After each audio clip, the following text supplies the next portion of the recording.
All right, I think we are live. So welcome everyone to another Matt Maran Motoring live stream here. Hopefully you guys are all having a great weekend here. Thanks for joining here in the live stream. Like usual, these always go for about 2 hours. I'll be giving priority answering to anyone who does super chats. And then also anyone who's a member gets priority answering as well. So there's also always a link in the description there if you want to join, become a member and get that priority answering. But anyway, thank you all so much for joining here. I see we already have several of you that have joined, and special shout out here to Double Strike Photo, the Truck and Car Guy, Hugo Santana, Challenger Chris, and Kyle, as well as the other people, the non-members here, but also so much thanks to you guys as well for also showing up. Tom, Charlie, Omar, Akko Matt, BT Aurora, Jesus, Raphael's here. Thank you so much all for joining. And so Hugo says hello from Virginia, and Vishal says, hi, Matt, should Subaru make a new Baja? Great first question to open us up here. So I think that's a great idea. Yeah, I wish they would. I'm not sure why they haven't, because it seems like easy money right now with how hot the Maverick and, even the Santa Cruz and stuff are. And now with the Ram Rampage supposedly joining the fray here. Yeah, I don't know why they didn't take an Outback like they did last time, hack the back end off, put a truck bed in, call it a day, and sell 100,000 of them. I think that would be, pretty easy to do, but yeah, I don't know. We'll see if they ever end up doing that. Subaru is kind of interesting with their decision making sometimes, so I wouldn't hold my breath for one, but it certainly makes a lot of sense, I think. And Mike says, Matt, do you think Nissan / Infiniti can make a comeback resurgence with the new products, mainly EVs, or is the writing on the wall and they're seemingly doomed? So I think the thing about Nissan and Infiniti, I've talked about this in past live streams, but I think they have a lot of low-hanging fruit where they could, make some solid products that make a lot of money, especially Infiniti. With, everything in the Nissan lineup should have an Infiniti counterpart, in my opinion, and they don't. And so that's the first miss for Infiniti. I think, you saw in the past weekly update this week that they're going to have this new dealership experience. They revised the logo and all this. So they're taking steps to start a change. We will see how that materializes with their actual products. But Infiniti seems like they're very adamant on we are going to turn this thing around, and they're investing money into it. Their leadership seems to be all amped up and ready to go. We'll see, when the rubber meets the road, if it turns out to actually, get them anywhere or not. Nissan, as far as Nissan goes, I think, so I actually have a review on the Ariya coming, the Nissan EV. I just had it for a week this past week, and it's okay. It's nowhere near the top of the pack. Cliff Notes, I'm so bad at giving spoilers about my own reviews, but Cliff Notes, it's not one of the best ones out there in the segment, and so for a variety of reasons. And so, if that is the teaser of what's to come for Nissan, I'm kind of lukewarm about it. We will see again what they do with other products and stuff. But I think the Ariya is this brand new platform, brand new thing. And, usually with a brand new product, you're expecting it to be top of its class. If it's brand new, it should be competing very well. And the Ariya does compete pretty well in some areas. And it does have some things where they fix some glaring omissions from the Tesla and the Mach-E and stuff. But the execution is sometimes a little less than stellar. And you'll see, I'll explain that in more detail in my review with the Ariya, which should be posting here in the next few weeks. I don't remember the exact date. I'm not in a super big rush to post that one because it's been out for a while now. But so yeah, but as far as, if they can make a turnaround, I mean, Nissan has a decent amount of money. It's not like they're super broke or they're in a bad position like Mitsubishi is in the States or anything like that. I think they have the ingredients there to do better than they are, if that makes any sense. And so I'm hoping things can improve for them. I mean, they seem, obviously it's a PR, speech that they give, but they seem to be very optimistic. We will see if that's warranted or not, but hopefully it does turn around, because I never want to see a car company do badly. So I really hope the best for Nissan and Infiniti, and we will just have to see how it plays out for them. And so much thanks also to Eric there for the first super chat of the live stream here. He says, sup, Matt, sup, chat. Thanks for joining us here. Thank you so much once again for the super chat there. Other member questions here. So thanks for joining in, Dom. He says, I missed the last two lives. Glad to be here. Thanks for joining us. Really appreciate it. I know summertime, there's lots of other fun stuff to be doing in the middle of the day, in the summer. So I don't blame anyone for not joining here, but I'm always honored that you guys join in here to hang out. But Luke, thank you so much for another super chat. He says, I saw a 2020 Civic Si with 16,000 miles for 28,300. I'm torn because the 20 had heated seats but old infotainment system and not much cheaper than new. Yeah, I mean that is basically the same price as new. I think with destination, maybe a 2023 is like 29 or just under 30 grand, I think. So yeah, you're right, it's close. I mean, it comes down to how badly you want those heated seats, but you could honestly put in aftermarket if you must have heated seats. With the cloth seats, though, in any vehicle, I don't think you miss out on the heating as much as you do with leather, which gets really cold in the wintertime. Cloth isn't quite as bad, heats up faster with your body temp. So if it were my money, I would certainly spend like the $2,000 more or so to get a brand new SI. I think the SI, the new generation, handles a lot better. It has no rev hang like the previous generation had, which really bugged me. And it's just, the new infotainment system, like you mentioned, and the new one, you have the Bose stereo now on the SI.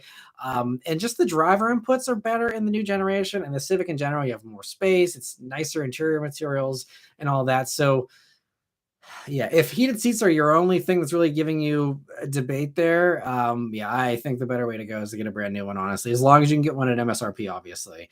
And that may require, traveling, going out of state, calling around for a few days to find a dealer that's reasonable.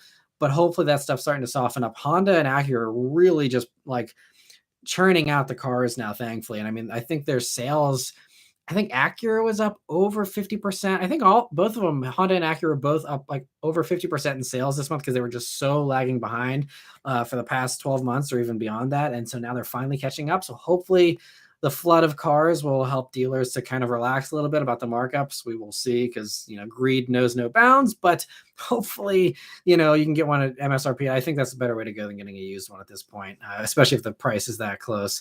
Well, thank you so much for the super chat and best of luck if you're shopping around to hopefully get a good deal and don't have too much of a headache there with the dealers. And Trenton Car Guy says, Nissan seems to be trying to win back some of the enthusiast market with the new Z. Would love to see a new S chassis though. Yeah. And we will see with the Z because, that's the thing. Like, I don't know if you guys have been following the whole Nismo Z thing. I just talked about it on Friday in the weekly update. If you missed, the whole reveal of the Nismo version. But supposedly, after I posted that, I was on Twitter and I saw that someone else had posted that on the new NissanZ.com forums, they supposedly got hold of a leaked order guide. Now, this could be preliminary, could be incorrect or inaccurate or something, but it's showing that the Nismo is going to be automatic only. And that would obviously be a huge misstep, as most people probably understand and agree. But it's just, I was on Twitter saying, like, it sadly doesn't surprise me coming from Nissan with the Z because I feel like they fumbled the Z launch already, or at least they're just price gouging the blank check buyers that are just going to pay whatever. Because, blocking the LSD out of the base model when the BRZ and the 86 give it to you for 10 grand less, obviously that has less power and no turbos and stuff, but it shouldn't be something that is this elite thing you got to pay for a performance package to get a limited slip diff and a 400 horsepower car. Like, that's kind of ridiculous. So they kind of did that misstep where I think they really fumbled. I think they could have sold, even if instead of 40, you offer an LSD package for 42, 43, even 44, maybe go for it. I think there'd be tons of people that would have bought even more of those. And I think it's, obviously right now the dealer markups are preventing anyone from buying one unless you have money to burn. But, I think hopefully once Nissan actually needs to be competitive with the Z, they will correct that packaging. So I don't know if it's a deliberate thing or if it's a genuine fumble or not, but it just seems like a pattern now. Like, first they don't do the LSD on the base car. Now we're getting an automatic only Nismo. And it really just seems like they're out of touch with the enthusiast base. They should have known that people want an LSD without spending $52,000. They should have known that people are going to want a manual Nismo. And, unless the crazier rumors are true that the Nismo Z is going to have like 500 some horsepower, which I think is a stretch.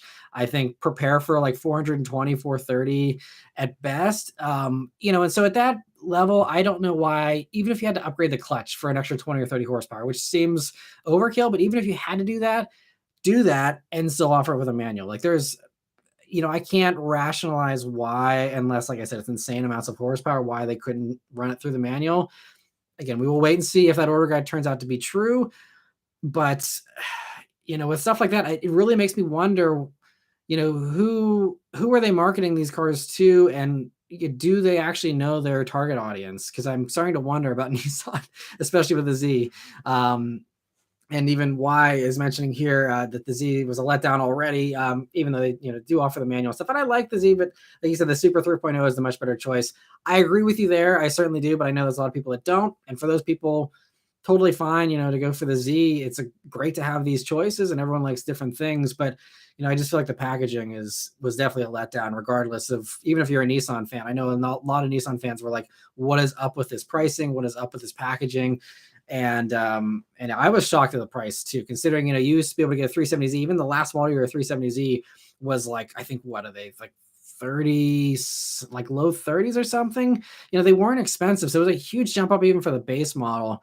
And I remember whenever I was sitting in the presentation in Vegas for the Z launch, because I was on it last year, and I didn't know the price yet. And we're sitting there, and they're like, okay, so pricing is going to start at 40 for like a heavily decontented version, then 50 for the performance. And I almost gasped out loud. I was like, what?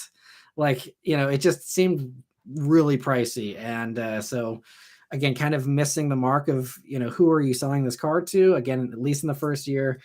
Anyway, I won't continue on that tangent, but yeah, that's the only, getting back to the earlier question about Nissan. That is, I don't know. I'm just not 100% sold that they're in touch there.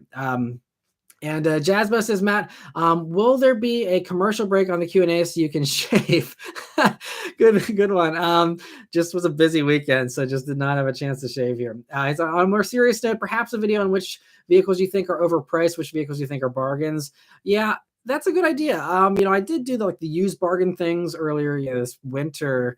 And the first one or two did pretty well, but then after that, it kind of fizzled out and people seemed to lost interest in that. So I'm probably not going to do any more of those. But as far as, which new vehicles are overpriced, that's a good video idea. And that's one of those ones I kind of file away in my backup video list of if for some reason I don't have a zillion press cars, always ready for me to film them and stuff. And if I'm in a place where I can't drive somewhere to review someone else's car, those are the kinds of videos that I kind of lean on to fill in gaps in the schedule. But it's so rare that I have those gaps in the schedule. I got lucky this winter where I kind of had a little bit of a lull in the reviews where I was able to try out some of those new videos. I did the Carfax video. I did, some other, off the wall, out of the ordinary stuff. And, I was able to experiment a little bit there, but it's just, I'm so jam packed with cars all the time. And I think also the YouTube algorithm really, that's kind of, it's still on brand for the channel, but YouTube really seems, the algorithm really likes when you're putting out the same kind of thing so that it knows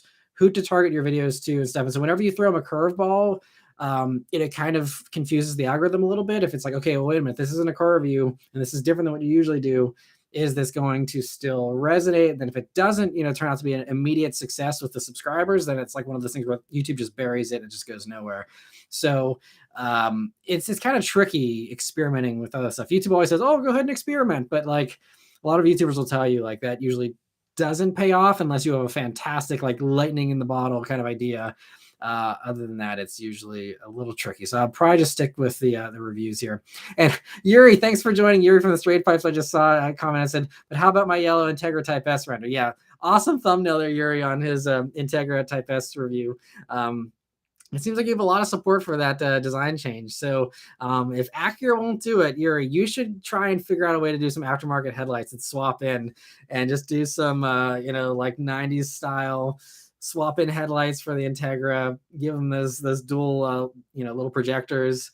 You could have a very good little side business there, Yuri. You should definitely consider that. It seems like a lot of people are into that. Thanks so much for stopping by, man. I appreciate it. And Ace of Spades says, I've test driven a CX-90, MDX, MDX Type S, RDX, GV70, Volkswagen Atlas, and Cross Sport.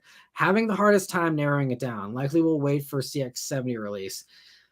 So I guess it's going to come down to what you thought about the CX-90. If you really love the CX-90 and that's the front runner in your mind, but it's too big or something, then CX-70 could definitely be the way to go. But other than that, I don't think you should expect anything wildly different than the CX-90 as far as CX-70 driving dynamics, unless, again, they throw us a curveball. But if it's just a shortened CX-90, then expect it to drive like a shortened CX-90. But, it's going to come down to what your preferences are as far as which one of those wins out. because they're all, wildly different prices, especially when you're getting up to that MDX Type S, even with a rebuilt title, like you said there. So, if you want my opinion about which one I would pick out of everything there, for me, it'd probably be a tie between the GV70 and the CX90 would probably be the tie. And it would come down to how often you sit in bad traffic as far as the CX90's transmission annoying you or not. But if it didn't bother you on the test drive, then you might be fine with that. MDX is a really strong runner-up, though. It's just the MDX Type S doesn't have the best handling, but it's still a really nice vehicle. If you're okay with a Type S that's not super sporty, it's just, more powerful kind of cruiser, in my opinion, but still, definitely a very nice vehicle inside too, with the massaging seats in those, the ELS stereo, that surround sound and everything. RDX is great. I mean, there's really no bad choices there aside from, I'd say, the Volkswagen Atlas and Crossport. Those aren't super exciting to me. And to me, even when you compare them objectively to everything else in that segment, I don't think they handle better than anything else in that segment. I don't think they're any faster, any nicer, or priced any better than anything else in the segment. So the Atlas is the one dud in your list that I could say, in my opinion, again, for whatever that's worth to you. But hopefully the reviews have kind of helped you a little bit. If you haven't seen all my reviews on those vehicles, definitely check them out. If, there might be some nugget of information in there that helps you get swayed one way or another with, one vehicle. But I know it's tough. There's a lot of good choices out there for buyers of everything these days. There's so many good choices. And, you also should be comforted by the fact that there are really no truly wrong answers. It's not like you can buy one thing and be like, oh man, that is a complete pile of crap. Like there's really no horrible cars these days. At least I've driven. Everything has a pretty high bar these days for reliability, for quality, for technology. So it's one of those things. Try not to stress too much about narrowing it down either, because most likely you'll be pretty happy with any of those that you pick, and it's not gonna be too bad. And depending on the car market too, you may be able to get out of one if you don't like it and switch to something else in a year or two without taking too much of a loss. We'll see how the car market holds up. I see missing a bunch of other super chats here. And Sean, thank you so much for gifting a membership. I really appreciate that as well. And so Ahmed, thank you so much for the super sticker there. I appreciate the sticker. And Raphael, thank you so much for the super chat. He says, always have to support the channel. What caused Infiniti's problem? Did they not put out new models, so sales tanked, or low sales left them with too little money for new models? I think they have the backing of Nissan, so I don't know if it's a money problem for them, unless Nissan just kind of put a ceiling on them for some reason as far as development and stuff. I'm not sure why. That's a really good question. I mean, I think a lot of people will point to the end of, the G37 as like the good old days of Infiniti. And maybe that's just like the rose-colored glasses of like looking back on the past. Because I think the Q50 was a great follow-up to the G37, and Q60 was a great follow-up to the G35 and G37 Coupe. So I feel like it's just that they've let those kind of die on the vine. I think, for me, like the momentum really shifted whenever like they put out the awesome Q50 Eau Rouge concept, which was a GTR powered Q50. And everyone was like super excited about that. And then that never happened. And that was kind of, I think, the beginning of like, okay, well, you have all these parts on the shelf. Like, why didn't this happen? Because they were trying to go after, the BMWs and the Audis and, all those performance brands. And that would have been a great way to do it. And, it just seemed like one of those head scratching things. Like, I get that it might have had to price it too high or something, or there might have been something else. Performance models are tough to justify sometimes, but it was just like, to me, that was like, oh, bummer. Like, I guess Infiniti is just okay, kind of cruising behind, and not trying to really nip at everyone's heels, which I feel like they had been doing in the past a little more harder than they've been trying recently. And, Q50, I mean, it's a great design, but it hasn't changed. They literally didn't even bother with a refresh. No, I mean, maybe the bumper changed slightly, but no new headlights or anything for the past, what has it been now? 7 years, maybe a little shorter. I don't know, but it's like, everyone expects a refresh 3 or 4 years into any model, regardless of what it is. And when you don't do that, then it's like, okay, well, you're either really confident in this design or you're losing interest in your own model. It's one or the other typically. And so, I think, they just didn't keep the Q50 fresh. I think they also didn't respond to criticism fast enough. So, for example, the Infinitis took forever to get Apple CarPlay and Android Auto. That was a few years back. I think that really hurt their sales a little bit because everyone else was offering that and they didn't for a long time. And then they were sticking with the dual screen setup, which isn't the worst, but it's just like that top screen. If you watch any of my Q50 or Q60 reviews, that top screen is legitimately from like 2010, and it's just like embarrassing. It's like super low res navigation and stuff. And they didn't do all they could do. I think, and I don't know again if that was just like funding that wasn't there, or they thought they had a really good idea, or I think they were just comfortable phoning it in with the old stuff and trying to really juice profits. And I think maybe they tried a little too hard to phone it in and not innovate. And I think that kind of hurt them a little bit as well. Personally, I'd love to hear what some of you think, as well as why why they're, and so I see Sean just actually mentioned why buy a new Infiniti when I can just buy an old G35 for a few grand and LS swap it. There you go. So for enthusiasts, maybe that's part of the answer. But as far as new sales, it just, I think there's a lot of that. They were behind on tech. They're behind with innovation. Their stuff isn't fresh with styling. And it just takes them too long to fix those things to the point where everyone just loses interest. I see like a good amount of QX60s running around in my area. The like upper middle class soccer moms love them and stuff, but it's just like, they were offering a CVT when no one else really was. So there's just a lot of things where it just feels like they kind of cut corners, I think, with Infiniti, and not the right corners to cut. I think they could have phoned it in easier by just putting Infiniti badges on every Nissan product and give them nicer interiors and call it a day. But instead they're phoning it in other ways, and I think sometimes are even worse than that. So I don't know. That's my long answer for you there, but hopefully that gives you a little insight into my thinking. But again, I'd love to hear someone else's opinions as well. Saturday says Infiniti SUVs all baseline performance, nothing special. That's true too. Yeah, there's nothing performance oriented, but that's fine if they want to go for mass market sales. That obviously sells way more than the performance stuff typically. But for us enthusiasts, yeah, that's another way. Certainly, them not offering higher performing stuff, makes them a little more bland. And Raphael says they could just, look at what Lexus and Acura do and copy some ideas. Yeah. And that's the thing, is like, they can copy, they can, badge engineer if they want, and they're not doing that stuff as much as they should, I honestly think. So it's just, it's interesting. And yeah, Tom says, well, Nissan can sell the GTR for so many years without changing much as well. So yeah, maybe that's just kind of something Nissan's used to doing, and, applying that to Infiniti. And yeah, it's kind of interesting because they see what everyone else is doing and they're not doing that, and they're comfortable in not doing that for some reason. It's very, very interesting. Anyway, I don't want to get too far behind on the member questions here, so let me go back to some other ones that I missed here. So yeah, man, there's a lot here. So thank you so much, everyone that's joining in. I don't want to get too far behind here. So Adam says the Ariya is fine, but in my opinion, too little, too late, and too expensive for what you get. Also, what's with the 47 trim levels? Yeah, their build site is horrible. I was on it just trying to do some research for my Ariya review, and it's like, I do this as like for my living, and I even get confused by the build site. It's like there's a million options, and yeah, so there's so many dimensions of problems with Nissan, unfortunately. But yeah, just the trims and everything. I agree with you about too little, too late as well. And Angel says, hey Matt, did you end up doing anything fun for Father's Day? Yeah, we had a great time. We just kind of had a barbecue with my family, and just kind of spent some quality family time, which is always nice to do. I don't do enough of that, unfortunately. Sometimes I'm just so busy all the time, so it was just really great to spend that time. So thank you so much for asking, and hope you had a good Father's Day as well. Two also says, hey Matt, what's the next step for the GR86? Can we see a hybrid 86 next generation, or an 86 Roadster? Maybe an 86 liftback probably makes sense for a limited edition liftback. Yeah, whenever you're talking about stuff that involves core engineering changes and also complications on the production line, that's where the stuff I think you'll never see. You'll never see a liftback 86.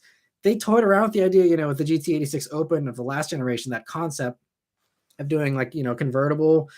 But I don't think that's going to happen. I think it would have been easier for them to do a Supra Targa, and that still hasn't shown up either. So if that's not showing up, then, I don't know. I know they said for the last generation, they engineered it to have enough rigidity that they could take the roof off, and it was basically engineered for a potential convertible version for the last gen. And that never happened for that generation. I would assume, since there is some carryover for GR86 and the new BRZ, I would assume that maybe some of that engineering has continued to carry over, so that maybe there is a door open there that rigidity wouldn't prevent them from going for a convertible version. And I would love to see an 86 convertible. And if they did that, then that could potentially, for me, justify it as a third car someday, in addition to the Bullitt and Armaki, as, you know, a different experience of having a convertible. But for me, like, you know, one of the reasons why I could never consider a Miata is because it doesn't have a back seat. I want to take my daughter along with us if we ever, you know, we're out in the vehicle. So, you know, but if it's still got a back seat and there's a GR86 convertible, I may have to find a way to make one of those happen, but I don't think it's ever actually going to get produced. As far as what's next outside of those things, hybrid 86, I think, would be something for a next generation. I don't know if the platform even supports any kind of hybridization. It might, but I wouldn't hold my breath for that either. I think the next thing, so not for GR86 in particular, but GR86 based stuff. You know, there was a while back that Lexus that was spied. It was like basically a GR86 with a Lexus front end that we saw, and this was probably at least a year ago now. I don't know whatever happened to that idea. Clearly, they had an actual prototype of a, you know, GR86 with a Lexus front end. There was rumors it would be automatic only and would have some type of hybridization. So I guess maybe that could be a potential, you know, for the regular 86 as well. But so if I had to guess, I mean, aside from the, you know, special editions and stuff, my guess would be you will see a Lexus automatic only, more luxurious version potentially. But again, I haven't heard any rumors about that in over a year probably. So that could be a dead thing they just ended up killing off. I don't know. And aside from that, I mean, yeah, I don't know. You know, there's also the rumors about, you know, a possible GR Corolla powered one. That also seems a little far-fetched. I mean, I think, you know, one way they could do it potentially is if they do the same thing they do with the GR Corolla and they pull it off the regular line and hand assemble, you know, those. And so therefore you don't have to worry about, you know, the complications with Subaru, and they just say, hey, we're taking some GR86s for ourselves. And then they go and kind of, you know, hot rod them off to the side and, you know, swap engines and all that, and then sell those as the GRMN 86 or something. If, you know, I'm dreaming, that could be something potentially, but, you know, it's also just so tough since it's engineered for that boxer engine. You know, you have to raise the cowl if you have a taller engine. You have to, I mean, it's a small engine, so I don't know, maybe the dimensions make it so it would fit. And I believe I remember hearing some rumor or something that there was a GR86 that was powered by the GR Corolla motor running around in Japan and Toyota's headquarters, you know, at least as a prototype thing. So maybe that's down the road too. Honestly, they could even just leave it as is and just, you know, do special editions every year.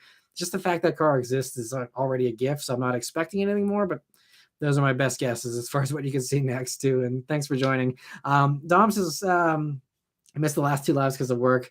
Yeah, I totally get that. I got to understand. You know, says, hey, Matt, my brother is in the market for a GR86. Is it true they've discontinued the Neptune blue color for the 2024 model year? He says he might not go for it for an 86 if that color isn't available. I hadn't heard that. That's news to me if that's the case. And I feel like, you know, with the announcements this past week, they would have said something if they were switching up the color palette, I would assume, because I believe that press release covered all 2024 GR86 changes. So I would assume Neptune Blue is coming back, but I mean, I could be wrong. It might be something that's coming, you know, they're changing down the road, and they'll let us know at a later date. But my understanding was those were all the changes for 2024 that we heard about, and that was the end of it.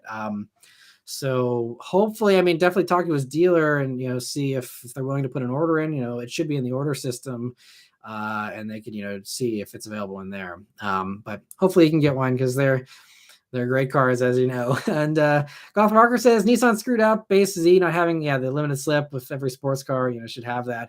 Also, Nismo is automatic because of the performance, and I get it. Automatic is always faster, but should have a stick. Yeah, because I mean, you can make that same argument for the regular Z. It is way faster 0 to 60 with the auto, but they're still offering the manual. So that to me showed me like, okay, we are in touch with our enthusiast base. We're offering the manual even though it's slower. And at the time, they probably didn't know the Super was going to come with the manual. So for them, it was like an edge, but it was also something that, you know, they figured the enthusiasts wanted. And so to again go back on that decision with the Nismos seems really strange. And S. Alvin says, is there any word on the GR Corolla becoming more obtainable? They announced new colors, but I haven't seen any even standard ones out in the wild. Yeah, and honestly, I haven't seen one out in the wild either. So it's I would have to assume the first year there's also you're not going to see a ton of them on the road because I'm sure a lot of them are going to collectors who are paying top dollar for them and paying these markups. Those people typically aren't the type of people that daily drive them, so that there's probably some of that. You got to wait till they trickle down to more average buyers that are not paying insane prices. But I think they did say with the circuit edition they're going to do 100 more. So instead of 1,500 like they did last year, they're going to do 1,600 for the circuit edition. But I believe last year was like 6,000 of the core. So we will see. They haven't announced any changes as far as production for the core version for 2024. I would hope that they can find a way to churn out more of those, but I don't know. They might even do a little less if maybe they're taking away from the core to add 100 more for the circuit. We'll see. I don't know how fixed that number is with what they can put out, but I mean they're hand built. It's a very labor intensive car to build, and I'm honestly just amazed they're building it as a hand built car for 45 grand or whatever. Like I don't think there's anything else that's that hand built for that little money. So I have to appreciate it for that. But as far as it's unfortunate they can't turn them out as fast as RAV4s. I get it; it's annoying, but it's just the nature of that car. So hopefully they do more at some point. But I think it's always going to be limited. It's never going to be doubled in production or anything because of the nature of it. There's just no way they can turn them out insanely faster than they are currently. It's just too hard to do, I think. And let me see. So Alvin also says about auto being out of touch for the Nismo. He says Subaru is doing something similar by paywalling seats and brakes behind a premium trim that's CVT only. Oh yeah, you're talking about the WRX GT, I guess, and the adaptive dampers and stuff. Yeah, that's another interesting thing I could go on a rant on about. And Gothwarger says current Z around here still marked up 90 grand. Very, very funny. Yeah, that's exactly why a lot of people saying, I haven't even seen a Z on the road yet. It's like, that's why they're all collecting dust in showrooms. That's why they're all, not on the road, because these dealers are just not backing off on some of these markups. Oh, it's annoying. Anyway, moving on. Double Strike Photo says, shopping first car for my son, looking at Elantra SEL and Santa Cruz. Any other affordable/reliable ideas? Totally depends on the brands you prefer, and as far as what features you want. I'm assuming you want something pretty safe, and the Hyundais always do pretty well in their segments. So yeah, it just comes down to which obviously any of the Korean stuff should be pretty good, especially the new stuff, and you have that long warranty. If you want something that is ultra reliable though and affordable, to me Toyota is still the gold standard for reliability, and Lexus as well, of course. But for a first car, I think any kind of Toyota would be solid. Obviously, physics is on your side. So if you're worried about safety, the biggest FES thing you could get is be the safest for your child. So that's the only other thing I'll add there. So like between obviously an Elantra and a Santa Cruz, the Santa Cruz is going to be the safer of the two. But and honestly, as far as reliable goes, I will say be cautious of the Santa Cruz. And like even these, not like you're considering a Sorento, but like anything that has that dual clutch from Hyundai, they think they just put out a recall, and it seems like there's some issues. Car and Driver, I think, had an issue with their long-term Sorento that had that dual clutch. So that dual clutch seems a little iffy. So maybe stay away from that. If you're going to go for a Santa Cruz, go for one of the ones that doesn't have that dual clutch. You can get the regular 8-speed auto and the non-turbo ones, I believe. That could be a better way to dodge that, just in case you get one that doesn't have a great transmission. And Double Strike also says, my wife said, ask Matt, I want to see what he says. So hopefully that helps. But I was actually talking to Beth last night. Like for me, for our daughter, at some point down the road, I mean, obviously whatever she wants is going to heavily influence what we get her as well. But like if it were up to me, I'd probably put her in the newest, largest Volvo I could afford. That's what I would get, because they're like typically some of the safest vehicles out there. And again, physics is on your side. So if you really want to protect your child 110% of the way, I mean, there's very safe stuff from other brands and stuff, but me just being a paranoid maniac sometimes, that's probably would be my top pick, would be any kind of newest largest Volvo is what I would go for. So maybe a silly answer, but that's my personal take. But like I said, lots of great choices, lots of great stuff that gets really good safety ratings. I really like the Civic too, because the Civic they actually engineered to better interact with larger vehicles in accidents. So I think the Civic, as far as small cars go, if you want something smaller that's not a tank for a teenager to drive, I think the Civic's a really great choice too, and really one of the best drivers. Pretty solid value, great reliability, and just a really nice little car. I really love the Civic. So I think that's probably still my favorite in the compact sedan segment. Elantra is great too, just not as impressive as far as materials and driving dynamics and all that, but still totally fine choice. And Rafi says, woohoo, hi Matt, guess what kind of Sunday it is? Happy Car Wash Sunday. Awesome, you're able to do a car wash this week, Rafi. Thanks for joining in. So Wild Frames, I'm glad to see you were able to grab that membership from Sean. He says they pulled out from the European market with Infiniti. Yeah, and that's another thing. So people are really complaining, I think is in the comment section, even on Twitter, about how the Z isn't offered in Europe. And that's like, and it's funny because the Nismo wording for their teaser was like, this is going to bring joy to worldwide Z fans. And it's like, yeah, unless you live in Europe where you don't get it, then it's not joyful to see a car, off in the distance that you can't, get. So, a little bit annoying there, but yeah, it's unfortunately pulled out of Europe. And Hugo says, do you think Ford will ever disappear like Pontiac and Saturn? I feel like they're so stubborn about cutting truck prices. Interesting. I mean, Ford is huge. I mean, the F-150 is the number one seller and stuff. I think Ford is one of the most solid companies from a safe, as far as, being a stable company that's not going anywhere. I think Ford is very towards the top of the list. I think they're not fumbling the electric thing like some other companies, might be doing. And so I think Ford's pretty solid. I don't think they're going to ever disappear, honestly, unless there's some change in management that really drives them off the rails. But I think Ford's pretty solid. Sean says, why buy a new? Okay, I already got that comment earlier, so never mind. Jazzbus says, Jazz, do you know what Ray Hall did with Beth's Mercedes? Have you followed the VIN on Carfax? That was a beautiful vehicle, especially the color and the starry sky grille. Yeah, that was a really beautiful car. So as far as what happened to it, yeah, I covered it in my Carfax video back in I think it was February. I posted that, or March. And I think there was only like one or two updates. It was sold locally. I believe it is still around, but I have not seen it since we got rid of it. So but I think the only thing I remember seeing on the Carfax is that they did have to bring it in to get the electronics checked again, which is like a yearly thing we had to do with that C-Class. Brand new vehicle, but German stuff being glitchy. Every year it seemed, sometime in the summer, it like threw a bunch of codes on the dash there, the gauge cluster, and it was something to take to the dealer. They reflashed it, and apparently the owner of the vehicle had to do that again. So hopefully they're prepared to do that every year and got an extended warranty, because I am not sold on German electronics right now as far as these new cars go. Sorry, I missed a couple of super chats here. I don't know why they didn't notify me about that. But anyway, Sean, thank you so much for the super chats. If you could collab with any YouTuber, who would be your dream? Also, I'm thinking of starting a channel for fun, not for money. Any tips? Probably be audio only.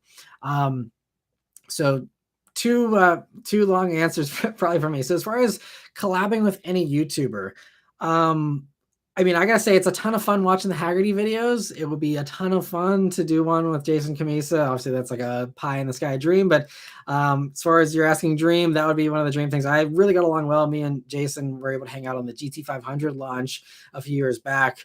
And he actually is kind of from Pittsburgh. And so we were talking about Pittsburgh stuff for over an hour there at dinner. And it was so fun hanging out with him. He's such a cool guy. So that'd be one of my top dream collabs. But I mean, I love collabing with all the people I've collabed with in the past and all the people I've run across.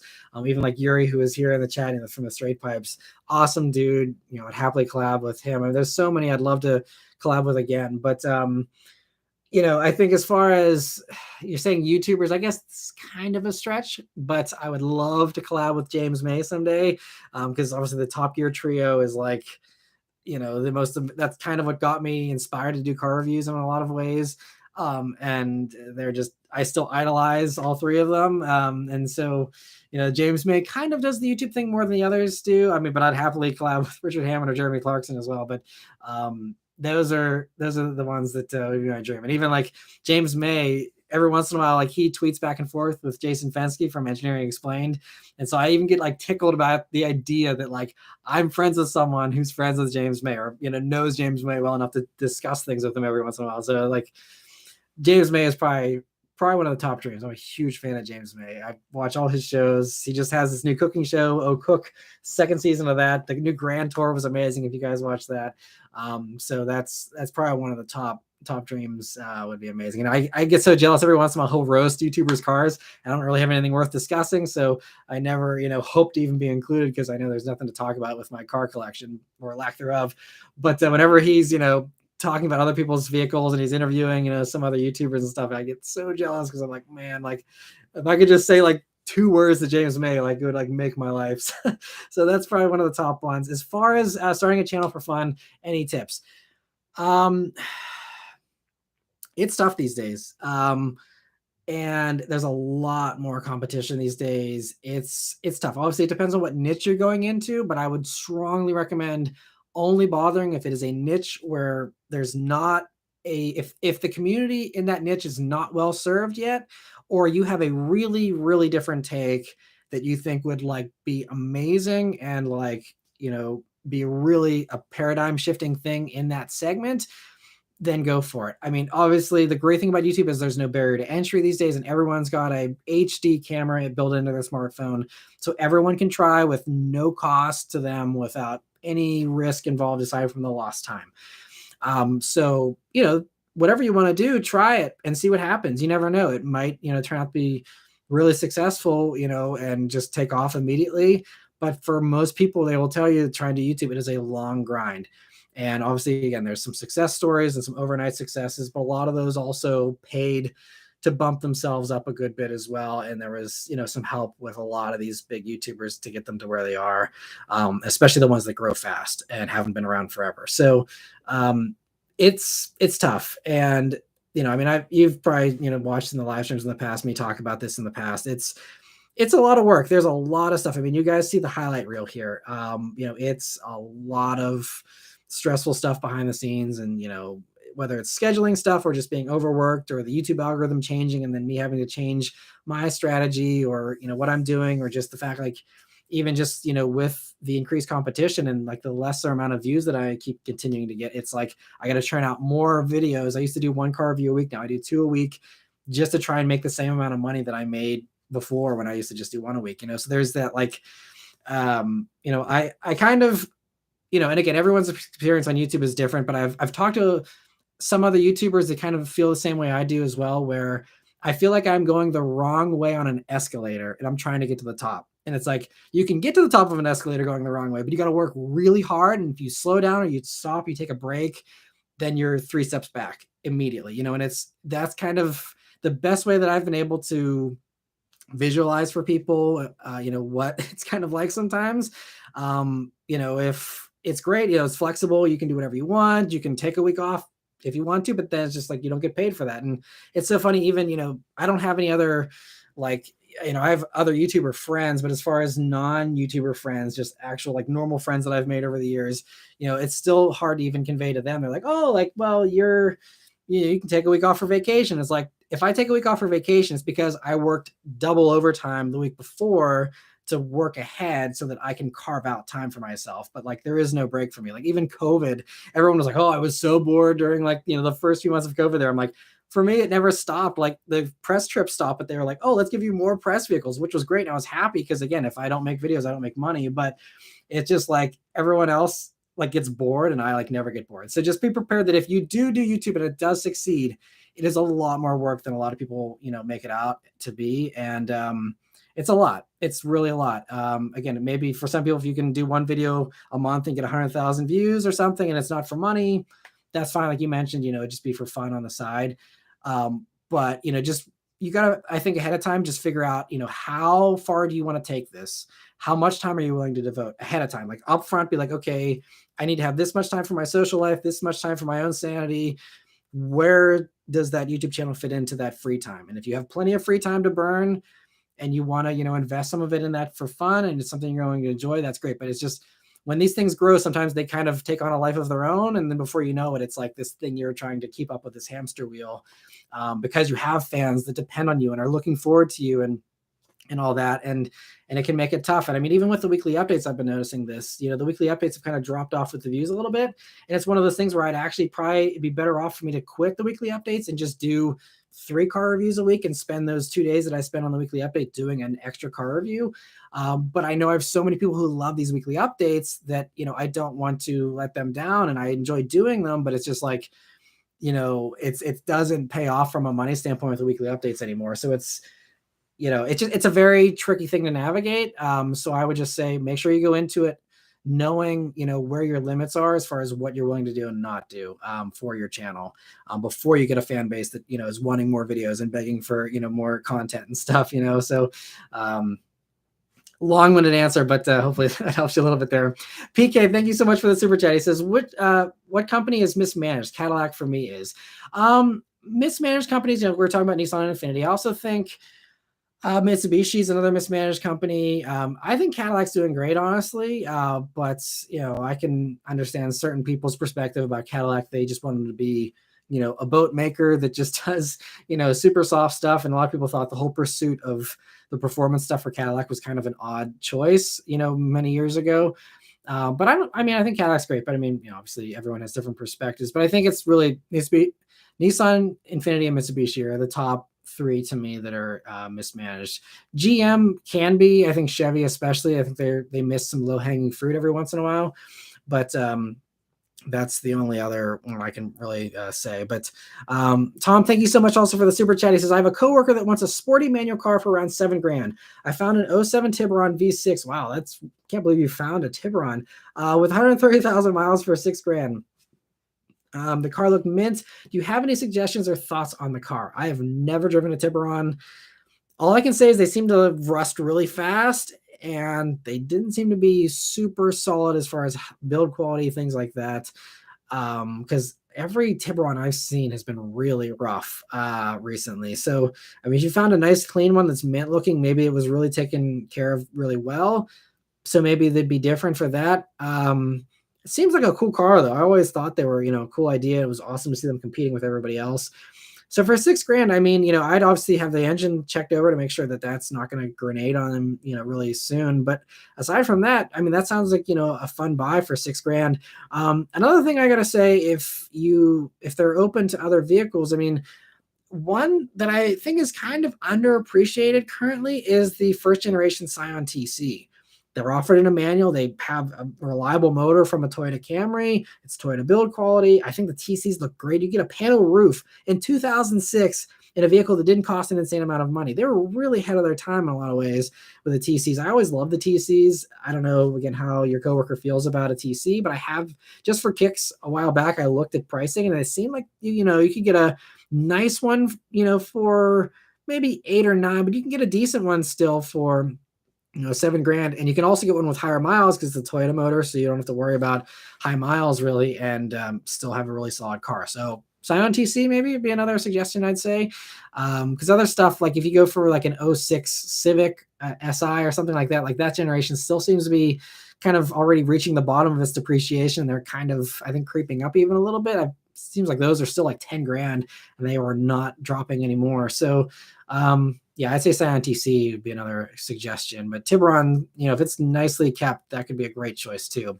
War and Peace, thank you so much for the super chat as well. He says, Toyota needs a new 6-cylinder engine. The 2.4T killed all the refinement, especially in Lexus. Turbo should be on a 6-cylinder, not a 4. If you agree, you should tell Toyota guys. So, I think what Toyota is, probably going to be doing here, we will see. But, the what was it that just did the V6? I can't remember what it was. I was just covering something that had, it was the TX, the Lexus TX. Yeah, has the old 3.5 liter V6 with a hybridization, component. So that, I think, is going to be their next step as far as, still the refinement of the 6-cylinder. It's still the good old reliable one that everyone loves. You have that comfort factor there, but then you have the hybridization as well. So I think, that's I think going to be the way to go as far as if they want to do something refined with the V6 and still have the hybrid thing. But I think, Toyota would probably like to make a new 6-cylinder. I just don't know. Maybe them seeing Mazda doing it's going to convince them that, like, hey, maybe we could actually justify this now. But everyone, especially 2026, when those new cafe standards start kicking in, everyone's going to be really cracking down hard on the emissions stuff. And so I just, and that's why I was so surprised when Mazda went for it, because I don't know how that's going to work for them, but we'll see what Toyota ends up doing. I think, I don't know, to me, the 2.4 is a pretty refined motor. I didn't have any complaints about it. I thought it feels really strong, isn't too noisy. So I don't really agree about the refinement lacking there, but I think for those who don't like that motor, hopefully this V6 hybrid combo will, be trickled down to other things eventually for those who do want that. But anyway, thank you so much though for the super chat there. And but I'm definitely, the next time I see Toyota and Lexus, I'm going to definitely mention, like, great job doing the hybrid V6. I think that's going to be a really solid choice for a lot of people. And so anyway, getting back to the other member questions here. I know I'm so far behind today. I'm going to try and be quicker with these answers so I'm not getting super behind. So, all right, let me find my place here. So Ace of Spades, following up on his last question there, was saying, on the prior list, the MDX Type S was my favorite, but super nervous about a rebuilt title, but it's priced 15 grand below a clean title equivalent. The car is written off due to a collision. The work is clean. Yeah, I feel like rebuild titles are always a gamble. That's totally up to you and your risk levels that you're comfortable with. 15 grand is a nice discount, but I don't know. It really is going to come down to what you're happy with, because if you're also happy with an RDX, which is also probably about more than 15 grand less, I think RDX, I'd be totally happy driving an RDX around too every day. They're very nice cars too. So comes down to, again, what your priorities are, but that's a tough decision there. Yavinder, thanks for joining. So talking about Infinitis, I just saw a modified Infiniti FX50 from the 2010s, and that thing sounded amazing. Yeah, they do sound, even the FX35 sounded amazing with that 350Z motor. I still want to review one of those. Hopefully one day I'll get my hands on one, because that'd be a great one to do. Wild Frame says they can be the layout. They have potential. I'm not sure. Must have missed a previous comment there. I'll look for another one, but if you have any other Wild Frames. So we're probably discussing previous stuff we've been talking about. He says rear drive plus double wishbone. That's a good layout from Infiniti. Yeah, it's just Infiniti. I don't know why they didn't keep pushing with performance stuff. Sean says, I love using the build options on manufacturer websites just to dream about what I would get if I had the money. Yeah, it's always so fun doing the build things for sure. Trunk Car Guy says, last Nissan I had was garbage. It was a 2012. Yeah, back then, they had those CVTs that were more problematic for sure. I think the newer ones are certainly better, but time will tell if they're junk or not. But I really like the new lineup, and I think that most of the stuff they're putting out is pretty good. And I haven't had any complaints with the current brand new, CVTs they've had over the past couple of years here. Jazz is curious about the Cadillac comment there from PK. Mike says, Jazz, look at their products, not super competitive outside the Escalade. Sedans aren't the hot sellers, and their SUVs aren't desirable or very competitive. Yeah, and I can see that for sure. I think with, with the other stuff, if you look at the sales numbers, they don't do bad. XT5, for that segment and for how old it is, I think actually still sells pretty well. And even CT4 and CT5 have had a weird, strange uptick in their sales. So, but I get it. Escalade is definitely the meat and potatoes of their profits at Cadillac. But I think they're really putting their best foot forward with this new stuff. Like we just saw the XT4 just got a refresh here for the 2024 model year with those huge screens. And that's the kind of stuff that none of the competitors are really offering yet. So I don't know. I feel like Cadillac is certainly trying harder than they used to. So we will see, yeah. Goth Rocker also says the reason the Lexus BRZ 86 did not happen is due to plant production and the Boxster engine did not meet Lexus standards. Lexus was considering a different engine, but too expensive to do a chassis change.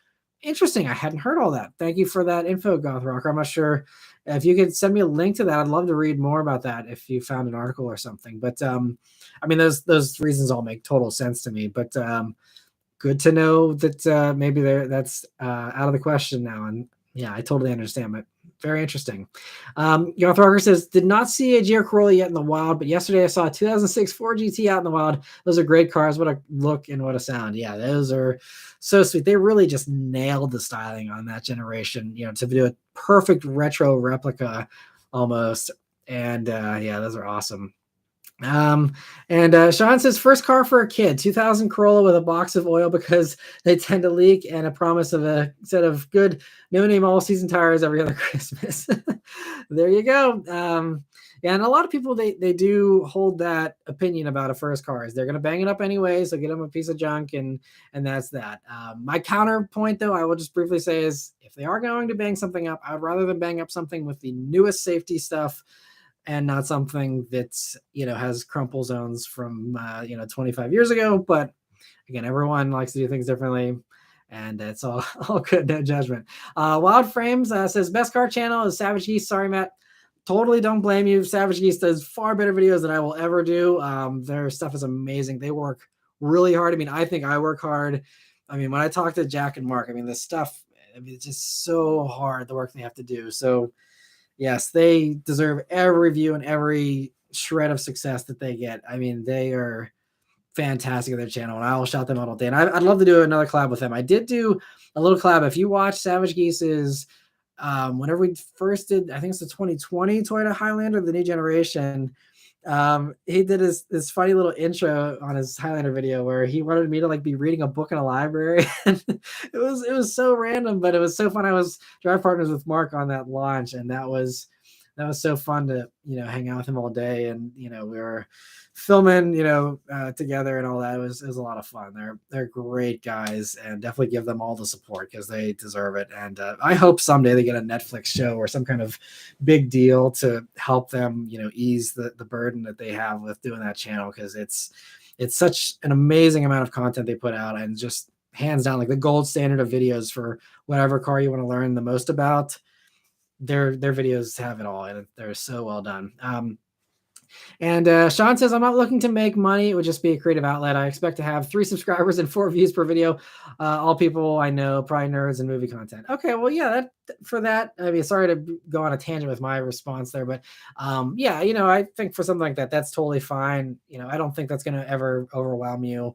Again, as long as you keep that perspective of I don't care who my viewers are, or how many of them there are, or what they want, and you just do it for you and you're fun, then yeah, that should be fine. Just you got to make sure you stay in that mindset if it does happen to be a runaway success, because that's where it can get a little bit of a slippery slope. Goth Rocker says, Matt, if the new Mustang keeps with tradition and does a new Ford Bullitt trim, will you consider it? I do agree with you. Your 2018 Mustang Bullitt was a great combo of a modern look with tradition. Yeah. I don't think I would ever consider the new Mustang. For me, the interior was a complete miss.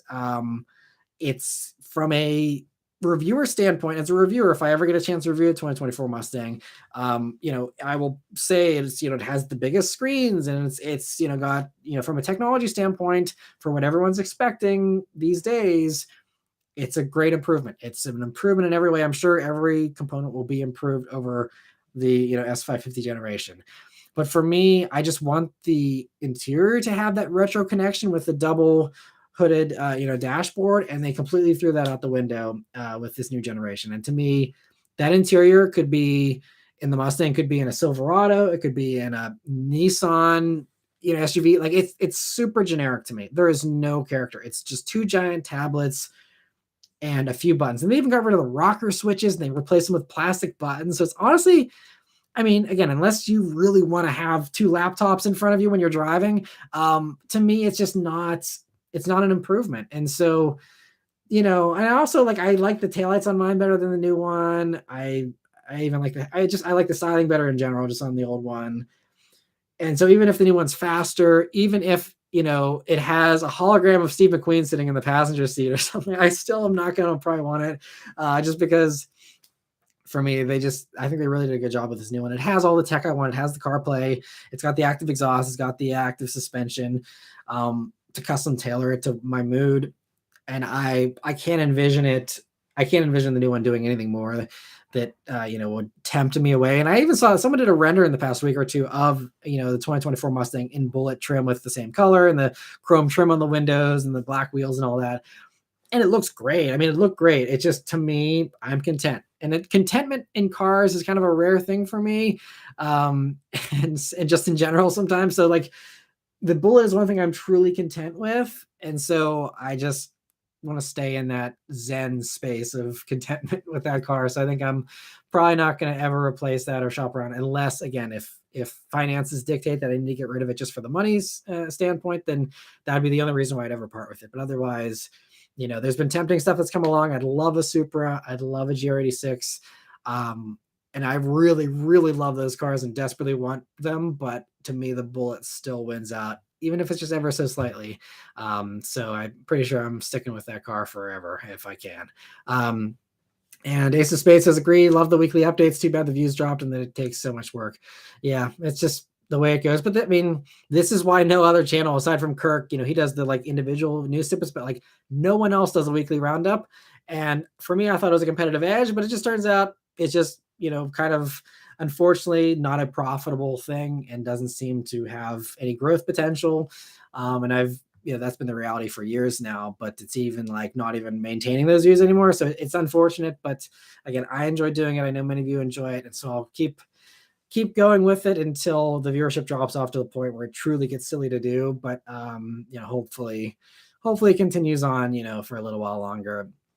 And Goth Rocker says, Matt, I would keep doing the weekly updates. Always enjoy them on Friday, sometimes early Saturday, depending on the work. I would still do it if you can. Yeah, and I certainly will. It's just, they just do not, they don't make sense from a financial standpoint, but it's okay. I'll keep doing them as long as I can. Wild Frame says Land Cruiser has the new V6. Or will it have the new V6, I guess? Because, we don't know what's going on with the new Land Cruiser. I'm not sure what they're doing with that. We'll see when it even shows up, but hopefully we'll see it sooner rather than later.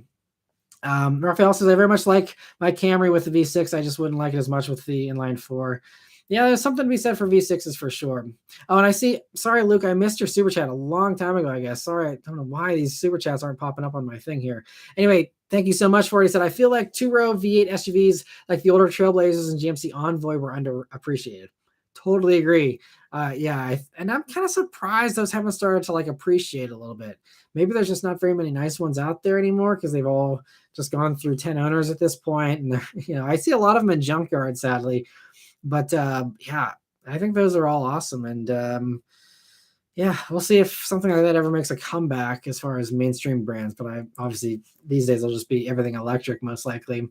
Mike says the Corvette SUVs are going to be just what the XT5 and XT6 should have been, but you chop off the third row, maybe XT4 and XT5. Yeah, we'll see what ends up happening to those Corvette SUVs.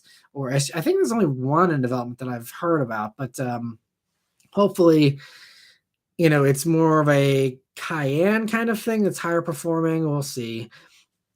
And 2 says, is the Crown a failure already? It seems like there's not as much fanfare as there was a few months before it was released. I don't know what to make of the Crown. Because I was actually, and I was pleasantly surprised this week. I thought no one was going to watch my Toyota Crown review, and it actually did pretty well. It's doing as well as my BMW M2 review. Another one of those goofy things with YouTube where you never know what to expect. But I don't know. From what I've seen with sales for the Crown, it could just still be production limited, but it seems like they're not selling super well.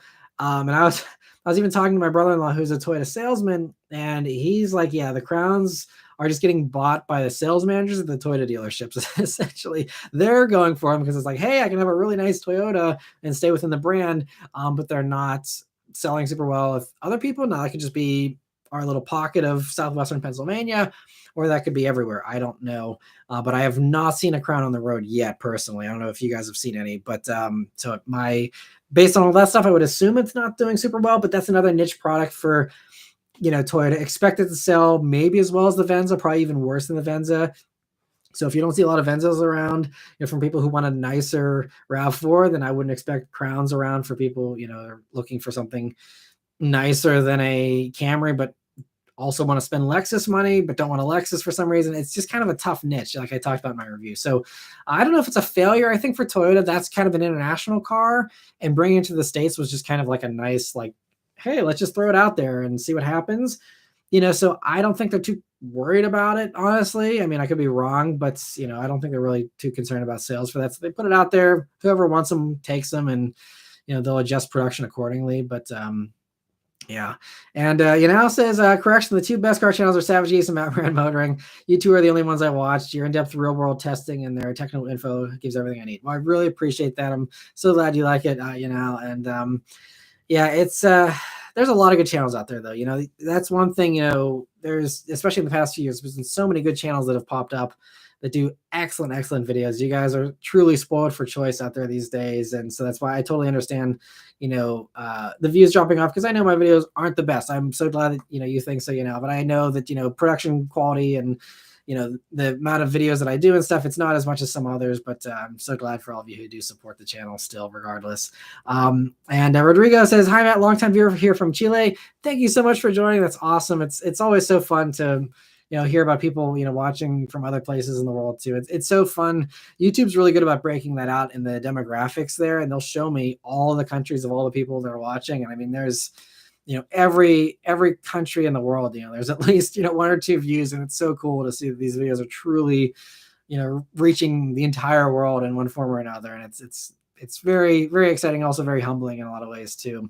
And Jay says, I saw on Reddit someone was quoted 78 grand for an Integra Type S. Oof, that is rough. I hope they don't kill that car with these markups. That's not good to hear. Thanks for the heads up, though, Jay. And Carlos, thank you so much. I missed it. You gifted the 5 memberships there. Thanks so much for doing that, and glad to see everyone was able to grab those. Thank you so much, though, for the generosity, Carlos. And Luco, thank you so much for their super chat. He says, I wish the Toyota Crown was a Sportback. Yeah, that would have been really cool, because then it would have kind of been, a fun replacement for like the Arteon and stuff like that, which I will have a review coming for the Arteon soon. But yeah, Crown would have been cooler as a liftback. I agree. And getting back to the other member questions here, Goth Rocker says, with modern cars, don't risk a rebuilt title, way too much that can go wrong. Thanks for throwing it out there, Goth Rocker. Yeah, it's tricky. I mean, I certainly have full confidence in some body shops that can do really, really good work. But yeah, it's so hard to know, did they cut a corner or did they not cut a corner, unless you're personally overseeing, the work. And that's kind of like whenever my 2016 Mustang, got hammered the first time by the motorcycle. That was one where I was actually able to go in and like check on it every, few weeks and be like, hey, what's going on? I had, I was able to, I had a pretty good relationship there with that body shop, and they were really cool about, giving me all the updates and making sure no corners were cut. But those kind of body shops are kind of rare sometimes. So yeah, it's definitely luck of the draw there with a rebuild title. Omar says, is this the 2024 more of a mid refresh, or will the next gen be a huge refresh? I'm guessing that was about a previous car we were discussing, but yeah, I'm not sure what you're referring to there. Sorry, Omar, but I'll keep an eye out if there's another follow-up question. Sean says, my first car was a 93 Pontiac Grand Am, 290,000 miles, bought it myself, but had to let my mom borrow it when my dad was at work, so I got dropped off at school in my own car. That's crazy. Man, those are fun vehicles. I love the styling on those old Pontiacs. And that's awesome. It made it that high of mileage, too. That is impressive. A lot of people don't give that GM stuff enough credit back then. They weren't perfect by any means, but a lot of them were pretty solid. Sometimes it came down to luck too, but I think a lot of people seem to do pretty high miles in some of that old stuff.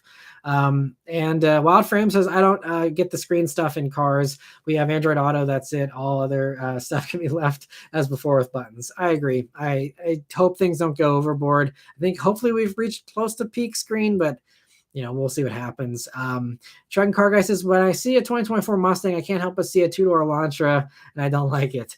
Interesting. I haven't really made that connection, but I guess with a new refresh for the Elantra, it's pretty close there in the front. I can see where you get that from. Omar says, was Guard metallic green color offered in the 500 GT Shelby in 2016? No, Guard was never offered on the GT. GT500 Shelbys didn't arrive till 2020. GT350s, showed up in 2016. Those never offered Guard either. Guard was only on the regular Mustangs and the F-150, and I believe the Ford Edge offered it as well. Maybe one or and I think you can get on a Fusion. I think those were it. But yeah, never offered on the Shelbys there. And Challenger Chris has always watched the updates on Friday as well, but in my opinion, it just depends on what's going on, going to have slow times. Yeah, definitely. But even like some of the ones like this week, the Nismo Z being the headline and a surprise thing. I know I was a day late to that because that news broke on Thursday. And that's part of the struggle with the weekly updates is sometimes by Friday, everything's old news at that point, which is why Kirk and others do these, breaking news videos. And that's probably the better way to do that, honestly. But, even with that, I thought that Nismo Z one would do really well. And it's doing okay, but it's not, like doing anything out of the ordinary views-wise. So it seems like it's just getting tougher to get views on the weekly updates. And I know a lot of that, I think some of the comments I've read are, people are just like, look, stuff that's coming out these days is depressing to a lot of people, whether it's the electrified stuff or less and less manuals or less and less sports cars or whatever the case is. There's a lot of people just like they're losing interest in the cars in general. And some people are just like, I don't care what's coming out new because all the dealers are still too greedy with markups. So there's a lot of these components playing into, I think, a lot of people having less and less interest in cars in general. And I think that's something that a lot of us YouTubers in the car space have noticed is views dropping off. Like a lot of us were really surprised that everyone's Civic Type R videos back in the fall kind of didn't do as well as we all were expecting. And that's because everyone knew they couldn't get one for sticker price. And so it's like, I don't even want to know what it's like because I can't get one. And it's just this tease that's annoying for a lot of people. And so there's certainly a lot of that going on. So I think some of that, again, trickles into the weekly updates too. So there's multiple reasons why I think they're going down, and it's not, it is what it is. It's one of those things I don't get upset about it. It's just, trying to be smart about my time and, what I do. But I know you guys love it, so I will keep doing them. But it's kind of crazy with the amount of money or lack thereof that they make for how much time they take. If I broke it all down, it'd probably be mind blowing for some people how little money they make. But anyway, moving on here. Trend Car Guy says Trailblazer SS had an LS in it. Yeah, that's what made those things awesome. And it was a shame they didn't keep doing that. I mean, they quit making those in like 2010 or something. I mean, they could have done the entire 2010s when everyone else was obsessed with muscle.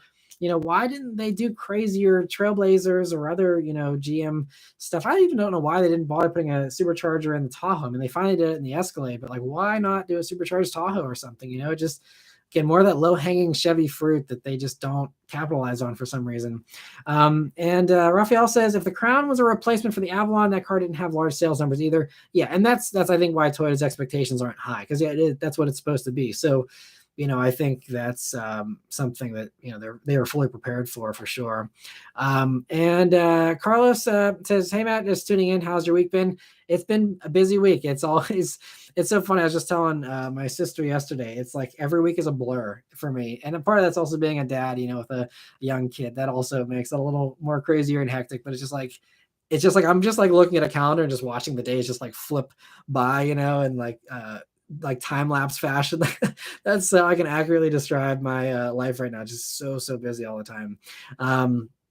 And let me see. Goth Rocker says, I love the Toyota Crown video. There's something about it that I like. I guess it's different. Plus, I'm more of a car guy, only own sedans and one pickup truck for house duties, never owned an SUV.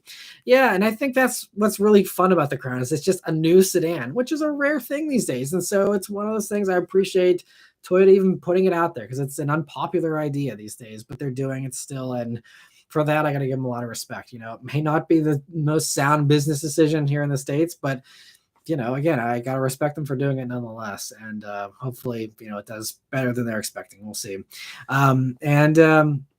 Fuchs says, do you think the Camry and the RAV4 are kind of overdue already? I think they both are certainly due for a refresh. And, based on Toyota's typical release schedule, I don't think we have more than a year or two tops to wait for a replacement for either of those. So I think, Camry's actually selling better than probably even Toyota was expecting at this point in time. And I think it's kind of that, again, going back to the sedan thing, I think there's a lot of holdouts that are like diehard sedan lovers like Goth Rocker and many others who won't go for the SUVs. And so even if they're buying a Camry that's 6 years old, hasn't changed styling since 2018, they don't care because it's a sedan and they will not be in an SUV. And I respect that viewpoint for sure. But I think, Toyota also doesn't want to let it die on the vine. So I think, hopefully there'll be a new one here relatively soon. RAV4, I think, is even less pressure because, again, they kind of have the advantage of it being a crossover, the most popular vehicle outside of the F-150, I believe, currently in the States from a sales standpoint. So, that's one of those things why mess with success. And so, they're probably keeping an eye on sales. And I think it might have ticked down a little bit in the past year or two compared to its peak whenever, they were doing over 400,000 units a year. But, I think, that's another one where they're not going to rush something out. They want to, take their time. And also they just don't feel the pressure to, have it come out with a new style every 2 years like Hyundai and Kia are doing with their stuff, So I think, there's not a huge rush there, but I think that they'll definitely get around to it. I think sooner rather than later for both of those. Carlos says, have you been able to see any customer-owned Integra Type S's yet? I saw one. It's Cars and Coffee today, and it looks so good. Didn't know they were already on sale. I have not seen any either. So I think they just went on sale in the past 2 weeks maybe, and I haven't driven past my Acura dealer in the past 2 weeks. So I didn't get a chance to even see if they had any on the lot. But if the markups are like Jay is describing, then I'm sure there'll be lots sitting on lots in short time because everyone's going to be not willing to pay 75 grand for an Integra, and I totally don't blame them. And so they'll probably be sitting around a lot. But I'm glad to see that one made it into a customer's hands at Cars and Coffee. It's great you got to see one. I've not seen one in person yet. So I believe they were saying that they will hopefully be sending me one in the next month or two to have for a week. Fingers crossed for that. So hopefully, I'll be able to do a review on one of those soon. But we'll see what happens there. Goth Rocker says, I missed Jeremy Wang. Thank you so much for the super chat. He says, hello from Thunder Hill Raceway. That's awesome. Hope you're having a good day out there. And thanks for tuning in. And I'm sure there's more exciting stuff going on at the raceway, but thank you so much for joining here in the live stream and for the very generous super chat there, Jeremy. Thank you so much. Good luck to you if you are racing or doing any kind of driving or anything. Good luck to you as well. And let me see other questions here. I didn't want to miss, So, Golf Rocker says, my 95 Bonneville was my first car, 3.8 V6, traded in with over 300,000 miles. Wow. Bought it with 138. I knew the engine and transmissions were super durable, only needed basics. That's awesome, though. They made it 300,000 miles. That is impressive. Another super awesome car. Those 90s Pontiacs were so fun. Omar says, sorry, I was referring to the 2024 Mustang. Yeah, sorry I missed. I'm sure these comments are so far behind. It says, looks similar to the last gen. Doesn't really look like a whole refresh. And that's, maybe this is part of why I didn't get invited on the 2024 Mustang launch event. But it's just like, I said that in my video when it came out, I'm like, this is not an all new car. It's not. The door handles are the same as my car. The whole door panel is the same as my car. The mirrors are the same. The core is the same. And they kept saying all new. And it just seems honestly dishonest because it's not all new. It's not. And it just, like I said, I always just call a spade. Like, it is what it is. I'm not going to sugarcoat stuff. And when a manufacturer says stuff that's blatant BS to me, I'm going to call them out on it. Even if it means I'm not going to review a 2024 Mustang because I didn't get invited on the launch event. If it could have been because they saw that video, could have just been that I'm not high enough up in views or I'm not on their radar for whatever reason. And that's fine too. I know, again, I'm not the biggest YouTuber out there, but if it is because of that opinion, then this is why, like I said, I'm not afraid to, tell these companies the honest truth, and tell you guys the honest truth, regardless of how it affects my opportunities going forward. But I totally agree. It's not an all new car and they phoned it in a lot of ways. That's okay because everyone's competing with them is going away. So if I was in that decision-making, position, I probably would have phoned it in too, because why spend extra money on something when you have no competition anymore? I don't blame them for it, but it's just, you don't say it's all new, in your press release, say, hey, we improved the S550 for 2024 and it's a new generation because we changed a lot of stuff, but there's some carryover. I would just be honest. People can see right through that. Like, especially a Mustang owner like myself and everyone else that's bought one in the past 10 years from the S550 generation. Like, we've been in the car for 10 years. Like, we know what the door panel looks like. You're not fooling anybody. So Ford's kind of weird like that sometimes. I won't go on a rant about that, but they're weird about their Kool-Aid sometimes and drinking it. And, this like the whole thing that's just like stuff that everyone else is like, this is BS, right? And they're either fully convinced it's not, or they're just convinced that they can convince other people that it's not. I don't know. It's just kind of a weird approach. And Chandra Chris says Crown seems to be just another Buick. I mean, I think it handled really well. It was great, but I mean, even if it is another Buick, which I don't agree with, but even if it is another Buick, there is no Buick sedans out there. So I think it's a smart move in that regard as well, because there's certainly people that want a Buick sedan still that can't get one. What do they go buy? Crown might be one of the things they'll go buy, especially now with the higher ride height for those older customers. Might be exactly what they're looking for, you know. So I don't know. I think a Crown may be a stroke of brilliance. We'll see how sales play out, but you know, Subaru tried it with the Legacy SUS many years ago, the lifted Legacy, you know, Outback basically without the hatch, and it didn't work for them. So maybe it won't work for anybody. But you know, I think people who want the sedan but also don't want to bend over into some low-slung sedan, Crown might be amazing for some people. We will see again how it goes. Tom, thank you so much for the very generous super chat as well. He says, I saw the ND2 soft top Miata new for 28 grand. I never liked the looks of the soft tops, but with the top down, it looks great. Soft tops also weigh less than the RF. I think my German Shepherd would love the convertible experience too. As long as your German Shepherd isn't too big, because the Miatas are small.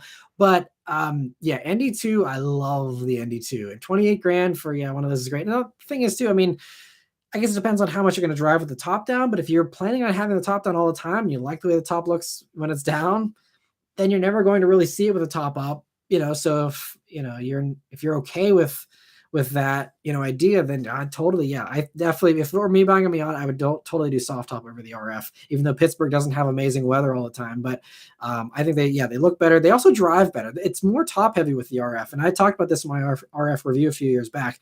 It's more top heavy. And I think it's a worse driving Miata personally. I mean, it's still very good. We're talking about very high standards to start here. So I'm not saying it, you know, drives, you know, like it's some kind of Altima or something, which is also not a bad handling vehicle these days, but you know what I'm saying. And so I think, you know, either one's great, but I would go soft top too. And I love the soft top experience. It's so easy to do, to flip it down and up. It's like, it takes like 10 seconds tops. I mean, I actually like do it in like one motion sometimes. If I'm lucky in the press car, I'll be like, whoop, and that's it. And it's done. It's so nice. I wish they'd make a Miata with a back seat. I know that would like corrupt its heritage. So I hope they don't ever do one, but man, it'd be great to have some type of other Mazda that drives like a Miata but has a backseat, because then I'd be totally sold on one as a third car someday if I could afford it. And other questions here. Angel says, careful, Matt is about to go on a rant about the Mustang interior. Yep, you called it. And Carla says, saw my first C8 Z06 and they sound amazing. Funny you mentioned that. I actually saw my first Z06 in the wild this past week as well, and they were actually going down an on-ramp. Unfortunately, it was an on-ramp that led into construction, so they weren't able to get on it too much. But even just like getting a little hint of that sound, I was like, ooh, that sounds promising. I was actually just on Friday pleading with Chevrolet in an email to send me a Z06 press vehicle.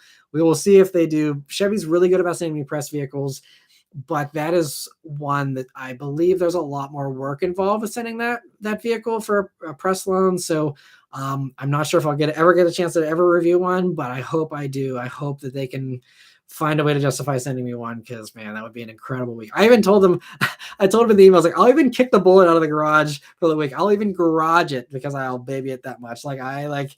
I'll park the Bullitt in the grass and just like baby that Z06 if they actually send it to me, because I mean, that would be an incredible week. Man, that'd be an amazing time. So fingers crossed for that one. We will see, but I don't hold your breath for a Z06 review for me either, though, unfortunately. Trenton Car Guy says, I had a coworker who had a V6 Camry and loved it, but as a challenge, he has a Challenger now. Also, I'm sure rental fleets are something to do with the consistent Camry sales. Definitely, yeah, I think for sure, you know, Toyota does do a lot of fleet sales still, but Nissan does as well. So, you know, it's not like Toyota has that market all to themselves still, but I'm sure that certainly helps a lot. Yeah, definitely. Because actually, I think maybe not the last rental car, but one of my more recent rental cars from a few years back was a Camry. So yeah, they definitely like keeping them on the rental fleets. Raphael says, I'm very much a sedan guy. I have zero interest in buying an SUV, although I do really like the Cayenne. Yeah, sedans are great. Luke, thank you so much for the super chat. I missed that one too. He says, I've gotten laughed at by a few of my friends for considering the all-new Prius. You know, that is fine, because I think anyone who, especially if you drive the new Prius, I think, you know, that might change some people's minds as well. I get it. Like, it still is the Prius thing. And if you would have told me even, probably even a year ago that I'd be like super obsessed with the new Prius, I'd say you were crazy as well. Like I would have never believed it. Never, ever, ever. That was one of the biggest surprises when that Prius came out. And now, like, I love them. And so I just had the plug-in hybrid, the Prime a few weeks back. And just this week now, I currently in the driveway have the plug-in hybrid, the regular Prius for a week.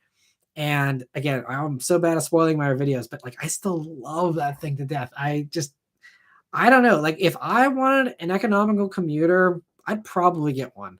Like, it comes down to how much you value that fuel economy and how beneficial that is to you and the kind of driving you do. If you do a lot of stop and go stuff, basically, I'd probably go, if I was looking for something around the $35,000 price mark. I'd still think I really love the Civic Si, but if you sit in a lot of traffic or you want to get better fuel economy, I would not hesitate getting a Prius myself if it fit what I needed.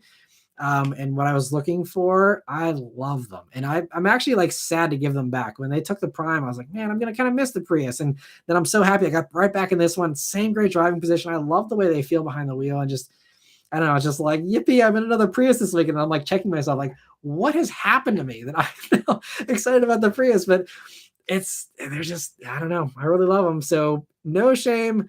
Your friends can laugh all they want. They are fantastic cars. It'll probably run for 1 million miles and you'll get 50 mpg easy, even if you abuse it. I mean, it's like, and they look great tech. I love the new Prius. I will sing the Prius's praise all day. It's an awesome vehicle, so I don't blame you for considering it one bit. Ryan says RF looks better aesthetically. Yeah, I know a lot of people hold that opinion. I don't see it. To me, it's not a bad look. And maybe this is an unpopular opinion because I know a lot of people love the RF, but to me, it just doesn't look like it fits. It looks too tall with the RF roof. And it's like they try to do that, like elegant, like flying buttress thing, but it's like scrunched because they didn't have enough length to work with. And I don't know. It's not a hideous look or anything by any means. It's not the worst, but to me, I don't know. I kind of don't understand all the love for the RF personally. It's great, and especially if you live in a place where you wanted a hardtop Miata your whole life, you finally kind of have one, and that's great. But that's really, I don't know. Maybe that's an insane opinion to have. I'm just not in love with the RF looks-wise. And Spy Harpy said he drove the Miata RF at 45 miles per hour on an expressway with the top off, and the wind buffeting wasn't welcomed. Kind of deterred me from considering it when I was considering one. Yeah. That's a very good point. I forgot about that, but I had that same experience when I had an RF for a week. The wind buffeting is actually, a lot worse. There is none really in the soft top, and the RF, it's like you get this like helicopter sound, even with the windows down and the roof, lowered or whatever, with the RF. And again, some people don't care, but to me, RF just isn't the best. Definitely would go soft top. I'm glad Carlos agrees the new Prius looks awesome. I think most people seem to really like it. And Jay says they tried with the RX-8. Oh, as far as having some type of like, something that drives like a Miata, but has the extra seats. True. It's true. If they would have done an RX-8 convertible, that could have been a fun thing. Just get the rotary, and that's a whole different can of worms with the rotaries. But that would have been a fun thing if they would have done a convertible one of that. And Carlos is also surprised at how the Prius ended up looking there. Mike says Prius over upcoming Civic hybrid, assuming it'll come in hatch. Very good question. If I just kind of guess at what it would be like to drive a hybrid Civic, I mean, definitely hybrid Civic would definitely be the better handler. It'd be the more practical one with a bigger hatch, bigger back seat. So, I don't know about the power thing. That'd probably be pretty close to equal. So I would say, yes, a hybrid Civic would certainly be better handling. And maybe that would help me to fall in love with it more. I love the Civic hatches. They're great. I don't know. There's just this intangible thing about the Prius that somehow has gripped me, and I don't know how or why. But I think objectively, yes, putting on my car reviewer hat, a Civic hybrid has the potential to certainly be a better car objectively in every way than the Prius, aside from the fact that they stick with the 225 wide tires on the Civic versus the 195s on the Prius, you probably will have less fuel economy. So that's going to come down to how much you care about that fuel economy. But I think Prius will stay the king with that, unless they do skinnier tires in the Civic, which I think would be unlikely. So That's going to be the compromise. Civic Hybrid will just be less efficient, and so that'll come down to how much you care. Goth Walker says, new Prius is impressive, plus all-wheel drive is available. Looks really nice.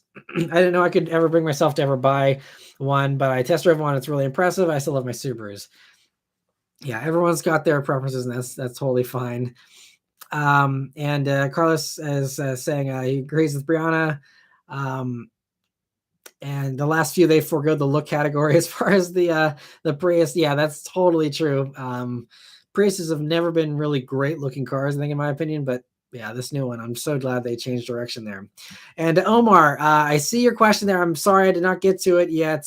Trying to tell the member ones first, but top 5 three-row SUVs in the non-luxury class.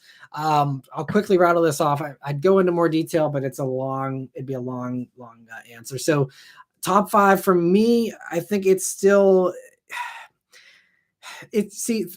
I don't like doing top 5 lists. I know a lot of other your reviewers love doing rankings and scores and stuff like that. To me, that doesn't tell the full story on any vehicle, and it kind of discounts it, and also just gives my perspective and my biases, and not so much, everything is different for every person. Some people have different needs, different wants, different wishes. But my personal top 5 for me, with my priorities and my likes and dislikes, for whatever that's worth, I'd say my top 5 currently are probably still the CX-90 slightly by a narrow margin, and then a 3-way tie between Telluride, Palisade, and Grand Highlander currently. So that's 4, and then rounding out the bottom spot for the 5th. I mean, I wouldn't buy anything other than those 4, honestly. I think if I had to pick a 5th, maybe Pilot. It's just, again, comes down to how much you need that bigger third row. But Pilot probably would be it, unless there's another one I'm thinking of. Ascent, I don't like the turbo and CVT combo. Explorer feels cheap for the money on the inside. I'm trying to think what else there is. I don't know. I'd say probably Pilot's probably going to be the number 5 slot there potentially. And there's some in that segment I still haven't driven, and so that could change things. But I think those are probably the top ones. Raphael says, I always thought the Miata was attractive, but since I don't like the top down or even sunroofs, the GRD6 is just more the car for me. Yeah, and that's totally appreciable. I totally can get that too. And a lot of people, the rigidity of the hardtop's a lot better too, so you have a better handling vehicle typically. And Carlos says, I call it the GRD6 the hardtop Miata. Yeah, I think that's really kind of what it is in a lot of ways, and in some ways it's even better than that. I kind of think of it almost as like the poor man's Cayman, not like it's a poor man's vehicle at 30 grand, but it's I think a half price Cayman that's not even close to half. It's more than half the fun of a Cayman. And it's hard to justify a Cayman when the GRD6 is as good as it is, honestly. And PK says, what about Grand Cherokee L? Grand Cherokee L and Grand Cherokee in general, just too expensive unless you need the off-road capability. If you need the off-road capability, it's great, and it's kind of unrivaled with what it can do, compared to everything else in that segment. But Grand Cherokee L is, they're insanely expensive. And I was talking to someone else about this recently, because someone else actually messaged me on Facebook. They're considering the Grand Cherokee L, and I'm like, look, if you're going to go off-road and actually use that, great, go for it. Otherwise, unless you're comfortable with a base trim or something like that, those ones are priced okay. But once you're getting to these overland trims, you were talking 10, 20 grand more expensive than like fully loaded versions of basically everything else. It's just like really expensive for the Grand Highlander. And maybe Jeep does discounts or something that helps them to sell, because they seem to sell a decent amount of them. But you definitely pay a Jeep tax with a Grand Cherokee. So I don't think the Grand Cherokee is a good value at all, especially in the upper trims, personally. You can go on the build site, build one of those with all the same equipment you get in a, Grand Highlander, CX-90, or a Telluride Palisade. You'll see. It's way more expensive. So I don't see the value there. Zachary, thank you so much for the super chat. He says, do you know when we will see the production version of the next generation Challenger? We don't even know if a new Challenger is coming still. I would assume they wouldn't want to just leave it in the, garbage bin to, rot. I think they're going to do something, but all we know so far is Charger, and that's a 2-door in concept form. Again, the Stellantis recently, they've been pulling some bait and switches with the Ram concept, and then, the production version being far from that. So I don't know what to expect with the new Challenger, if there is one. I think as far as when you can see some kind of new next generation muscle car from Dodge, most likely would be Roadkill Nights. They do that during the Woodward Dream Cruise, and that's, I believe, the second week in August, something like that. So that is when they will probably make some big announcement about something, whether it's next generation Challenger, Charger, both, neither, maybe it's something else, I don't know. But that's when they do their big muscle news of the year, is Roadkill Nights. So I'd say August is when you can count on something from them. And thank you so much for the super chat. And Spy Harpy, I see you just rejoined here. Thank you so much for becoming a member again. I really appreciate that. And Joel says, don't like Toyota Highlander and Tahoe and Blazer are the best ones. Tahoe is great if you need something truck-based. Again, just very expensive, compared to the mid-size unibody 3-row stuff. And Blazer is kind of dated at this point, but if you want something that's 2-row, that's good as well. PK says Grand Cherokee sales are down, so I think prices are too much.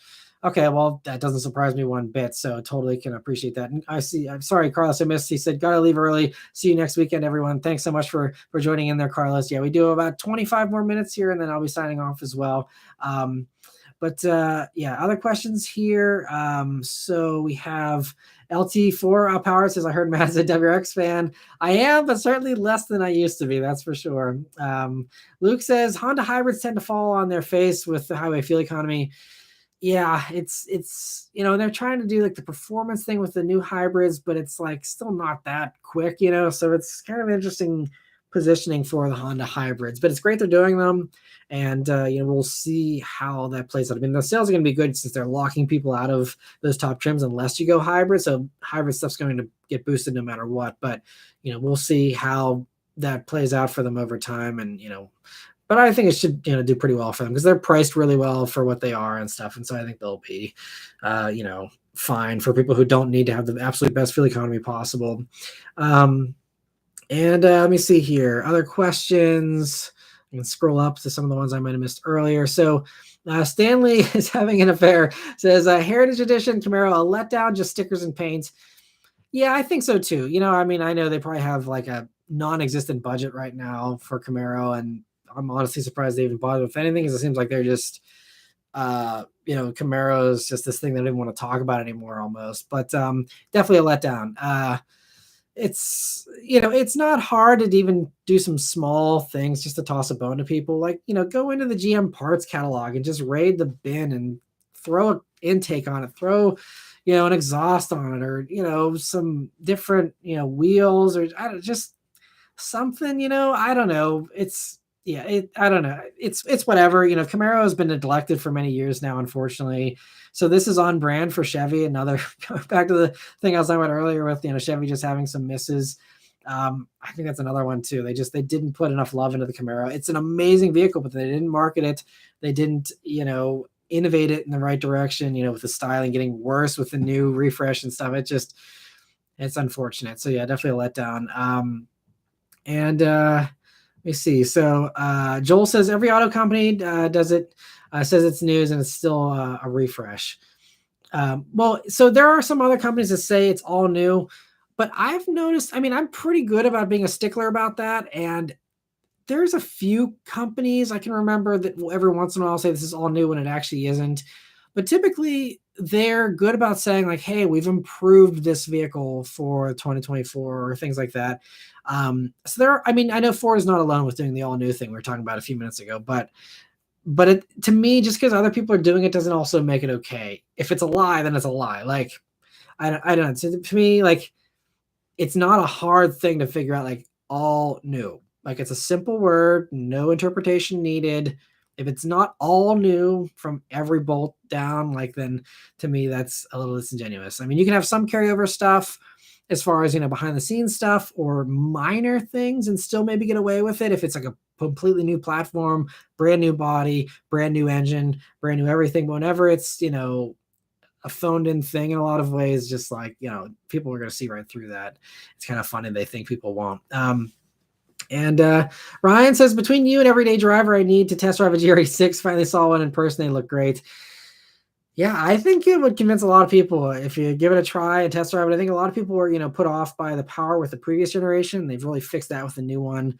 It's a much faster feeling car than I think a lot of people would realize, unless they drove it. And they're great. They're great cars. I know it's probably like the oldest, thing. Everyone's so tired of hearing me, spew all this love for the GR86, but it's truly just such an amazing car, I think. Goth Rocker says, if you're on a budget and don't really need a real third row, the Mitsubishi Outlander is a really nice and great vehicle as well. Warranty plus made in Japan. Test drive one from my mother. Impressive. Yeah, they are great. I'm actually going to be reaching out to try and review an Outlander here at some point because they do seem to actually be selling pretty well, at least around here. And so to me, that means it's probably worth doing a review on. If there's a lot of people shopping for them, then, I'd like to have some coverage for those people that might be considering it. And Tom says, I think the Camaro failed because they didn't improve the visibility for new buyers. Yeah, I think that definitely was a big component. I think, Chevy justified that when people have challenged them about the visibility and they said, oh, we asked Camaro owners and they were fine with poor visibility. Was basically their takeaway from, I guess, their focus groups. But I think they were going after the wrong buyers. Like, yes, you can go after and keep Camaro buyers happy, but that's kind of a home field advantage already. You already have those people that are probably going to buy no matter what you do with it, at least a lot of them. And so to me, like, if I'm developing a vehicle to be a sales success, I don't need to cater to the ultra fans. I mean, yes, I want to make them happy and not rock the boat too much to upset them, but I'm not going after those people. Those aren't the hard sells. The hard sells are the people who don't like the Camaro previously or never considered a Camaro before. Those are the people you need to win over. And like, to your point, visibility is one of those things. I've talked to people that have bought Mustangs instead or have bought something else, a Challenger or anything else instead, because, they said visibility was just too poor. A lot of people that own Camaros say you get used to it. It's not that big of a deal. And that might very well be true. But, if you're on a test drive, that first impression is everything. And if you get in a first impression in a Camaro and everyone's like, whoa, I feel like I'm in a tank with tiny little windows, that's that perception, even if it may wear off eventually, people don't give it that chance. And so it just kills the sales. And, you can't blame those people for going the other way because you don't want to buy something with hesitations. You want to buy something that, gives you confidence right from the get-go. And so, yeah, I think that was a huge problem for them. And I think they should have gone after a more mass market appeal. And I think that was also part of why the Challenger was such a success for all these years. Wasn't, the performance stuff. I think that certainly helped a lot. And it wasn't the awesome styling, which I think certainly also helped a lot. But it's also the fact that it has the most usable back seat of that whole segment. And so for people who have kids that need to use a back seat, you've put your 8-year-old in the back of a Challenger. They actually have space. They actually have air vents and all these other nice things. Mustang's a little more cramped. Camaro's a little more cramped. There's that. There's just the extra room in the Challenger. When you're selling to the American buyer, a lot of Americans are larger, whether it's just taller or wider or whatever, it's a more comfortable vehicle for larger people as well, versus the Mustang and especially the Camaro. And so I think, those livability things are a lot more important than I think Chevy gave them credit for. And I think that was the big downfall, that and the styling. They had a really good thing going with the 5th gen. And I think the 5th gen styling overcame that vehicle's imperfect visibility and stuff. But I think, the 6th gen, they just went a little bit too far in the wrong direction instead. Our Goth Rocker also says GM wanted to kill the Camaro when they did that awful refresh in 2019. They had to know it was going to flop. No way did they think that was good looking. I don't know. I think they actually were trying, because then they did that immersion thing where they like painted the one little spot at the last minute. I think Chevy's actually trying, which is, I guess, kind of the more disappointing thing. If they didn't care, I'd kind of be able to have a more gruff opinion about it myself as well. But it seems like they actually cared. And it's such a good driving car too, that's what makes it heartbreaking, is it's this like underappreciated car, but I don't blame people for not appreciating it either because of the way that they went about it. But the platform and the car is just so good in so many other ways. So it's this real tragedy from a enthusiast standpoint, in my opinion, of something that should have been so much more of a success than it was. But it's just, it's just the way they made the choices they made. Raphael says, my favorite things on your channel are the weekly update, the weekend chat, and the interior reviews. Those are the things I don't get from other channels. And that's so great. I try and, continue to do those things, again, hoping that those differences will help. We will see someday if they do. Unfortunately, it seems like the interior reviews only pay off if it's for, family friendly vehicles. So those are the only ones we'll be doing interior reviews on going forward. Cause otherwise, people just didn't seem interested in interior reviews on sports cars or, sportier stuff in general. So, we're going to definitely scale back the interior reviews here. And you've already seen, I haven't been doing as many recently with Beth because it's just a waste of time for us to do, if it's only going to get 5,000 views or less, so trying to just focus on stuff that, makes the most sense to do there. And, like I said, like I was saying earlier, the weekly updates, we'll see if they ever, have a larger following and actually grow, but it seems like it's unfortunately just pretty stagnant with those. And hopefully these weekend chats also do continue to do well. It's really great to see so many of you, continuing to tune in every week. I'm so thankful that so many of you do, and we'll keep doing them as long as, everyone appreciates doing them and, they get a reasonable amount of views, but it's always so much fun for me too. I love hanging out and talking cars with all of you every weekend here. So I'm hoping to be able to keep doing that as long as possible here. And Triton Car Guy says, I think the ZL1 1LE was one of the better Camaros, but since it couldn't be sold outside the US, probably killed a bit of the hype. Yeah, I think there's some of that too. And I love the 1LEs. They're great. And I think that also is kind of a unique thing. And I feel like they did a little more, and it was a little more compelling than the performance pack Mustangs, which had the cooling issues. And the Challenger did the wide body thing, but it still, didn't move the needle far enough forward for a lot of actual track people. And that's why the actual track people that you see, they're all in Camaros for the most part. Some are in Mustangs. But that's like, if you want to see a 6th gen Camaro, go to a track event. Like there's usually a good amount of them there because that's, again, the best handling one, super durable. They got the cooling and all that pretty well done. And, I think that was, what really helps those to be really good for those track rats in particular. And Brianna says, yeah, visibility is a main component. It really is. But a lot of companies, that's something it seems to be a little more flexible for them, interestingly enough. But yeah, I think regardless of who you are, you want to have good visibility, regardless of how much tech you have as well and things like that. You still just want to be able to see out of your vehicle. And that's a totally understandable, wish to have. Mike says, do you think it's a major miss and might contribute to slow sales that Honda doesn't offer two-way lumbar on the Civic and the HR-V? I get the buyers are mostly younger people. Also, TX versus Grand Cherokee L. So as far as the two-way lumbar, I don't know. I don't know how many people really make those kind of things a deal breaker. Maybe. I haven't talked to very many people that care that much. I think a lot of it also comes down to the design of the seat and how a seat fits a certain body type. And this is why I always recommend people, even if you can't test drive a vehicle for whatever reason or something, just try and find one that's similar to that one to at least sit in and see how, again, visibility is, but also how the seat just fits you. Some people just fit better in certain cars, and the driving position is better for some people than in others, as far as how far the steering wheel tilts down, how the seating is set up. There's some of that stuff that really makes a big difference. So I think for some people, if they're like, oh, I would get a Civic or an HR-V, but they don't have two-way lumbar, sit in the seat, maybe try and take a longer test drive if possible and see how it feels. It might not be bad not having the two-way lumbar. It just depends. I think Honda does a lot of research on how their seats are designed to give you, really good comfort. They have all these, 3D pictures all the time in their presentations about, here's the seat structure and we've improved it. And we've reduced the pressure points here and there and blah, blah, blah. They do a lot of work on that stuff. So I would hope that it will still be a really comfortable seat. I had no complaints. Obviously, again, I'm only, be 33 here in a couple of weeks. I'm not old. So maybe I'm in that demographic where the Civic and HR-V having lumbar doesn't matter to me, but to me, I'd never had any complaints with comfort in any of the Civics or HR-Vs. As far as TX versus Grand Cherokee L, I will have to see, when I test drive the TX, but if it drives like a nicer Grand Highlander, it's just, yes, there's some nice components about the Grand Cherokee L from a luxury standpoint with the Macintosh stereos that are available, and open pore wood's really nice and things like that. I think it can certainly be a plusher interior than the TX potentially in some aspects like that. But, I think, again, I'm going to try to be short with this answer. TX is probably going to have better build quality. At least the Grand Cherokee I was in, there were squeaky panels and there's some gaps and things weren't super solid. That could have changed. That might have just been a pre-production thing. I don't know, but I just wasn't impressed with the build quality in the Grand Cherokee either. And again, it's going to come down to, you're getting a Jeep versus a Lexus. A lot of people, that's, if they're the same price, you're going to go for the luxury brand, just based on badge alone.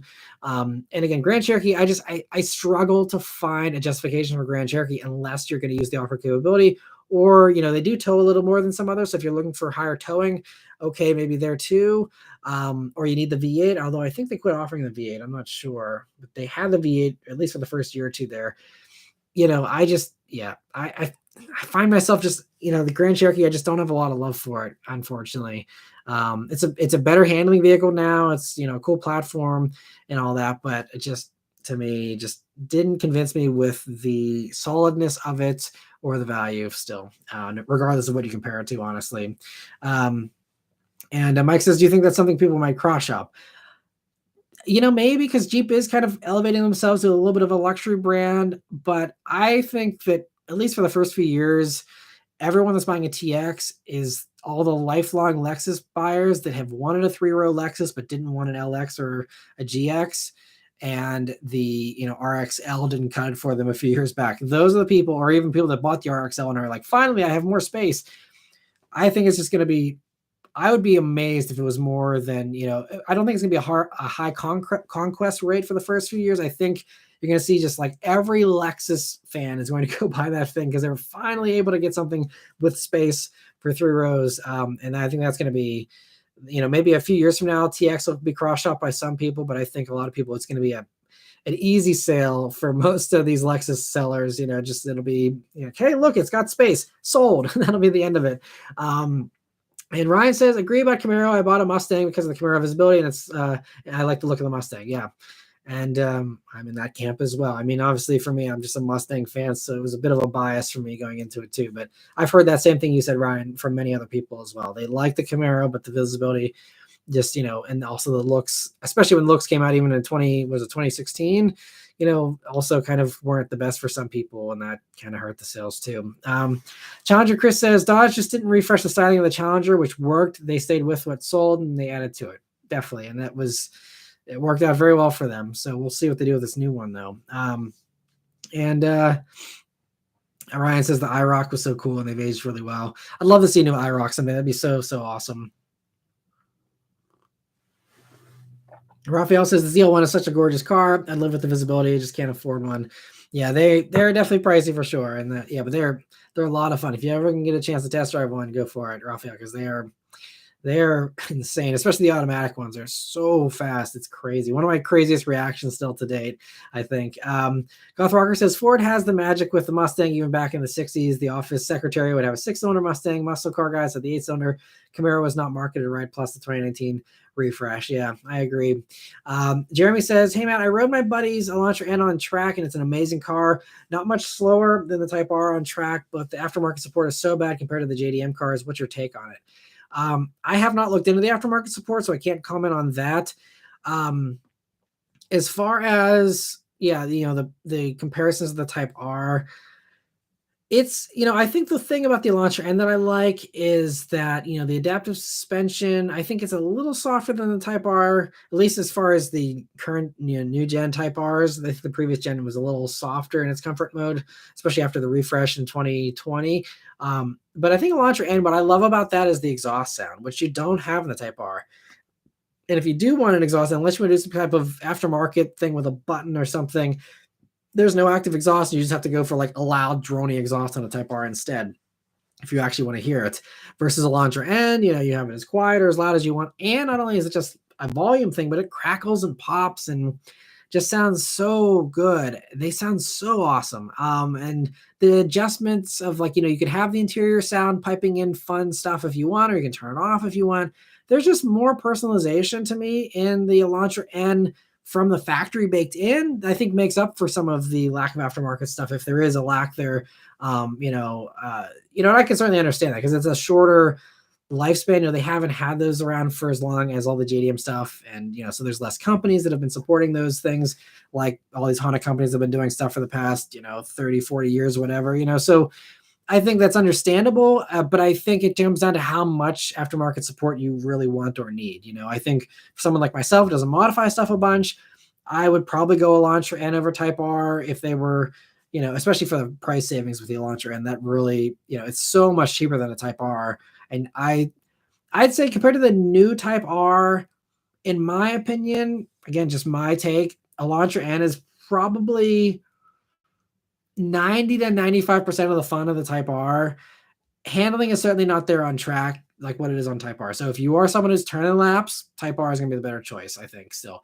But for the average person that just wants a fun daily driver that maybe goes to the track every once in a while, Elantra N for, what is it now, 13, 14 grand less is 90 to 95% of the fun on the street of a Type R, in my opinion. And as far as the exhaust goes, even more fun than the Type R, in my opinion. So yeah, Type R has its place, but I still think Elantra N is one of the best enthusiast values out there right now. And it's a pretty wide margin. Like it is like they have just taken the fun component per dollar and just, I mean, it's right up there with GR86, BRZs, all that kind of stuff as far as like some of the best fun you can have for the least amount of money. It's such a good car. I still love the Elantra N to death. And Jeremy says it's also maybe 20 grand cheaper than a Type R considering the markup. Yeah, that's true. And I don't know, because I've still heard mixed reports about the Elantra N. Some people have said they're still asking 5 grand over at some dealers, but I've heard other people were getting discounts on Elantra N. So it depends on where you're going and how much you're willing to, again, shop around.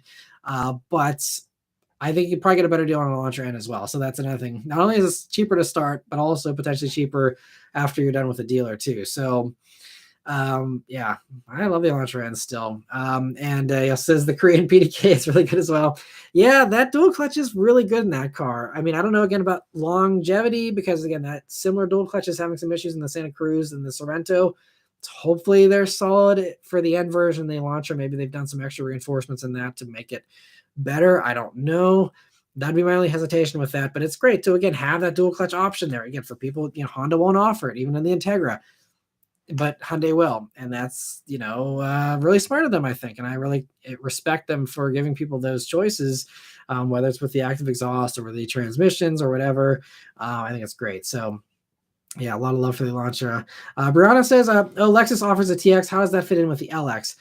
Yeah, so I did a video on the TX when that was debuted a few weeks back. It was debuted right alongside the GX, so I think it kind of got drowned out with all the GX hype. But TX is, basically a Lexus version of Grand Highlander. Fits in with the LX, where it's going to probably be way cheaper than an LX for one, and two, it's a mid-sized 3-row unibody, crossover versus the body on frame stuff with the LX. But the LX has the off-road capability and all that, which you do not get with the TX. So very different missions between those two. And again, a big price gap, most likely. I mean, LXs are what, like 90 to start, or 88, something like that. And I'm assuming TX is going to have the same kind of price premium as any other Toyota Lexus jump. So if Grand Highlander maxes out at 60 for its top trim, I would say maxed out Lexus TX, my guess, 70, maybe 75 tops, but even that's kind of a stretch. I think, 70. So it'd probably be a comfortable 20 grand cheaper than an LX. So that's where it fits in. It's just the top non-truck Lexus SUV. And Jay Rogers says, glad I bought my 2016 Accord Coupe V6 6-speed manual when I could. Yeah, that was a great grab. I'm still hoping to review one of those someday. Someone offered me one not too far away. I just need to make the trip to review one of those. But those seem to be really cool. And they seem to have a really strong cult following as well, which is great. Joel says, Ford is refreshing the F-150 and the Raptor R for 2024. They come out with the Raptor R 2023, but people are still waiting for the 2023s, and they're already doing the refresh. Yeah, which is funny. I'm surprised, because the F-150s in general just had a redo, I think it was, 2 years ago? Unless time's blurring on me here. Maybe it's been 3 years, but even that's still pretty soon for a refresh. I mean, it seems like it's minor from the spy pictures, but yeah, I was surprised to see those this past week or two as well, where it's like, why are they changing stuff on the F-150 already? But I'm not complaining. Jay Rogers says you can drive mine. I appreciate the offer. The one that was offered to me is in DC. I'm in Pittsburgh, so that's like a 4-hour drive. If you are closer than that, please send me an email and I'd happily take you up on that. But if you're further away, then I'll probably send a review on the other one that's closer. Hopefully someday. We will see if I get around to it. It's just, again, like I said, this time constraints that I have just makes it so tough to do anything. PK says Explorer refreshes soon. It was really needed. Yeah, I hope that they really improve the interior, because if you watched my Explorer review from several years ago, the interior to me was not impressive for the price point. A lot of hard plastic and just cheap feeling materials.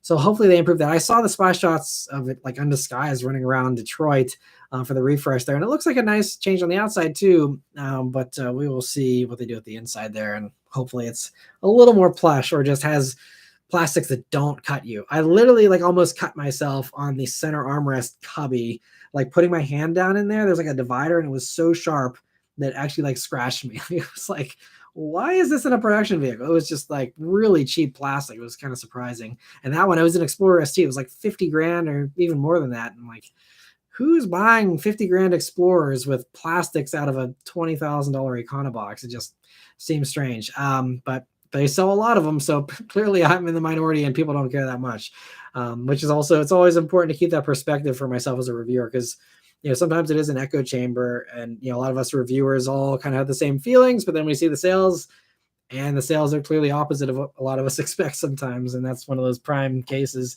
PK says, I don't know if I'm alone, but I don't like new Lexus interiors. They look boring. I would easily get the TX over the Grand Cherokee L, though. Lexus interiors are definitely interesting in some cases. It just depends on the model. But I think to me, though, they all have the 14-inch screen now. They all have, pretty nice. I mean, the leather's really nice. They have some good soft padding, usually around the center console and stuff. I know some other people were mentioning Lexus interiors being a little boring recently.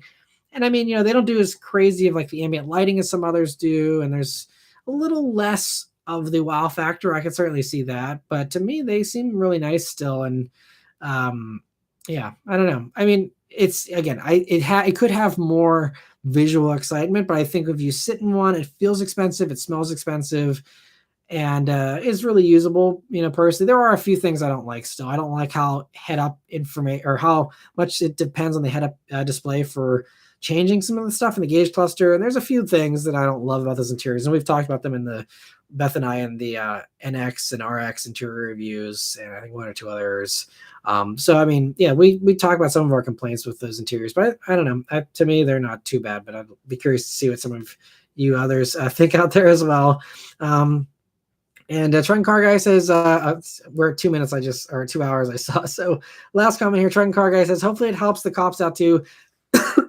Excuse me, since a lot of the police departments buy Explorers. Yeah, that's true. We will see what happens. That's another thing that with the Explorer, every time I see like a white or a black Explorer, I always slow down too. And I feel like that would get annoying owning a white or a black Explorer, especially if everyone around you is acting like you're a cop. And maybe some people don't pay as much attention as, many of us enthusiasts do, but I wouldn't want to be driving something that is also used as a police vehicle, just, for a variety of reasons, and it's just, I mean, obviously that means it's a solid vehicle if the police departments are using it, and it means I'm sure they're great, but it'd just be kind of annoying to have everyone be doing the speed limit around you, I'm sure. Anyway, I'll see George or Jeremy. I probably butchered your name. I'm sorry. He said, "Hey Matt, love the channel. How do you join the motoring club?" There's always join buttons. I believe there should be one here on the live stream page that says join. There's also a button on the channel page, and there's also even a link in the description. You can click on any of those to join and become a member. And I always appreciate the support, with the priority answering here. And it's also, fun to do the member posts that are exclusive and a few other behind the scenes things every once in a while. So really appreciate the support. And Brianna says, yeah, most Explorers on the road are cops. Yeah, I think so too. Even around here, I mean, there's a good amount of, families that have them too, but it seems like, yeah, it's a pretty good split 50-50 between, is it a cop or is it an actual family? But yeah, anyway, thank you all so much for another great live stream here. I hope you all enjoyed it, and I hope you all have a great rest of your Sunday here. And yeah, thank you all very much for watching. I'll see you guys on next week's live stream. And until then, take care and stay tuned for lots more great content here coming this week. So thank you guys. I see Jeremy. Thank you so much also for joining the club there. Really appreciate it. And I look forward to talking with you more next week. But thank you all very much. I'll see you guys in the next one. Take care.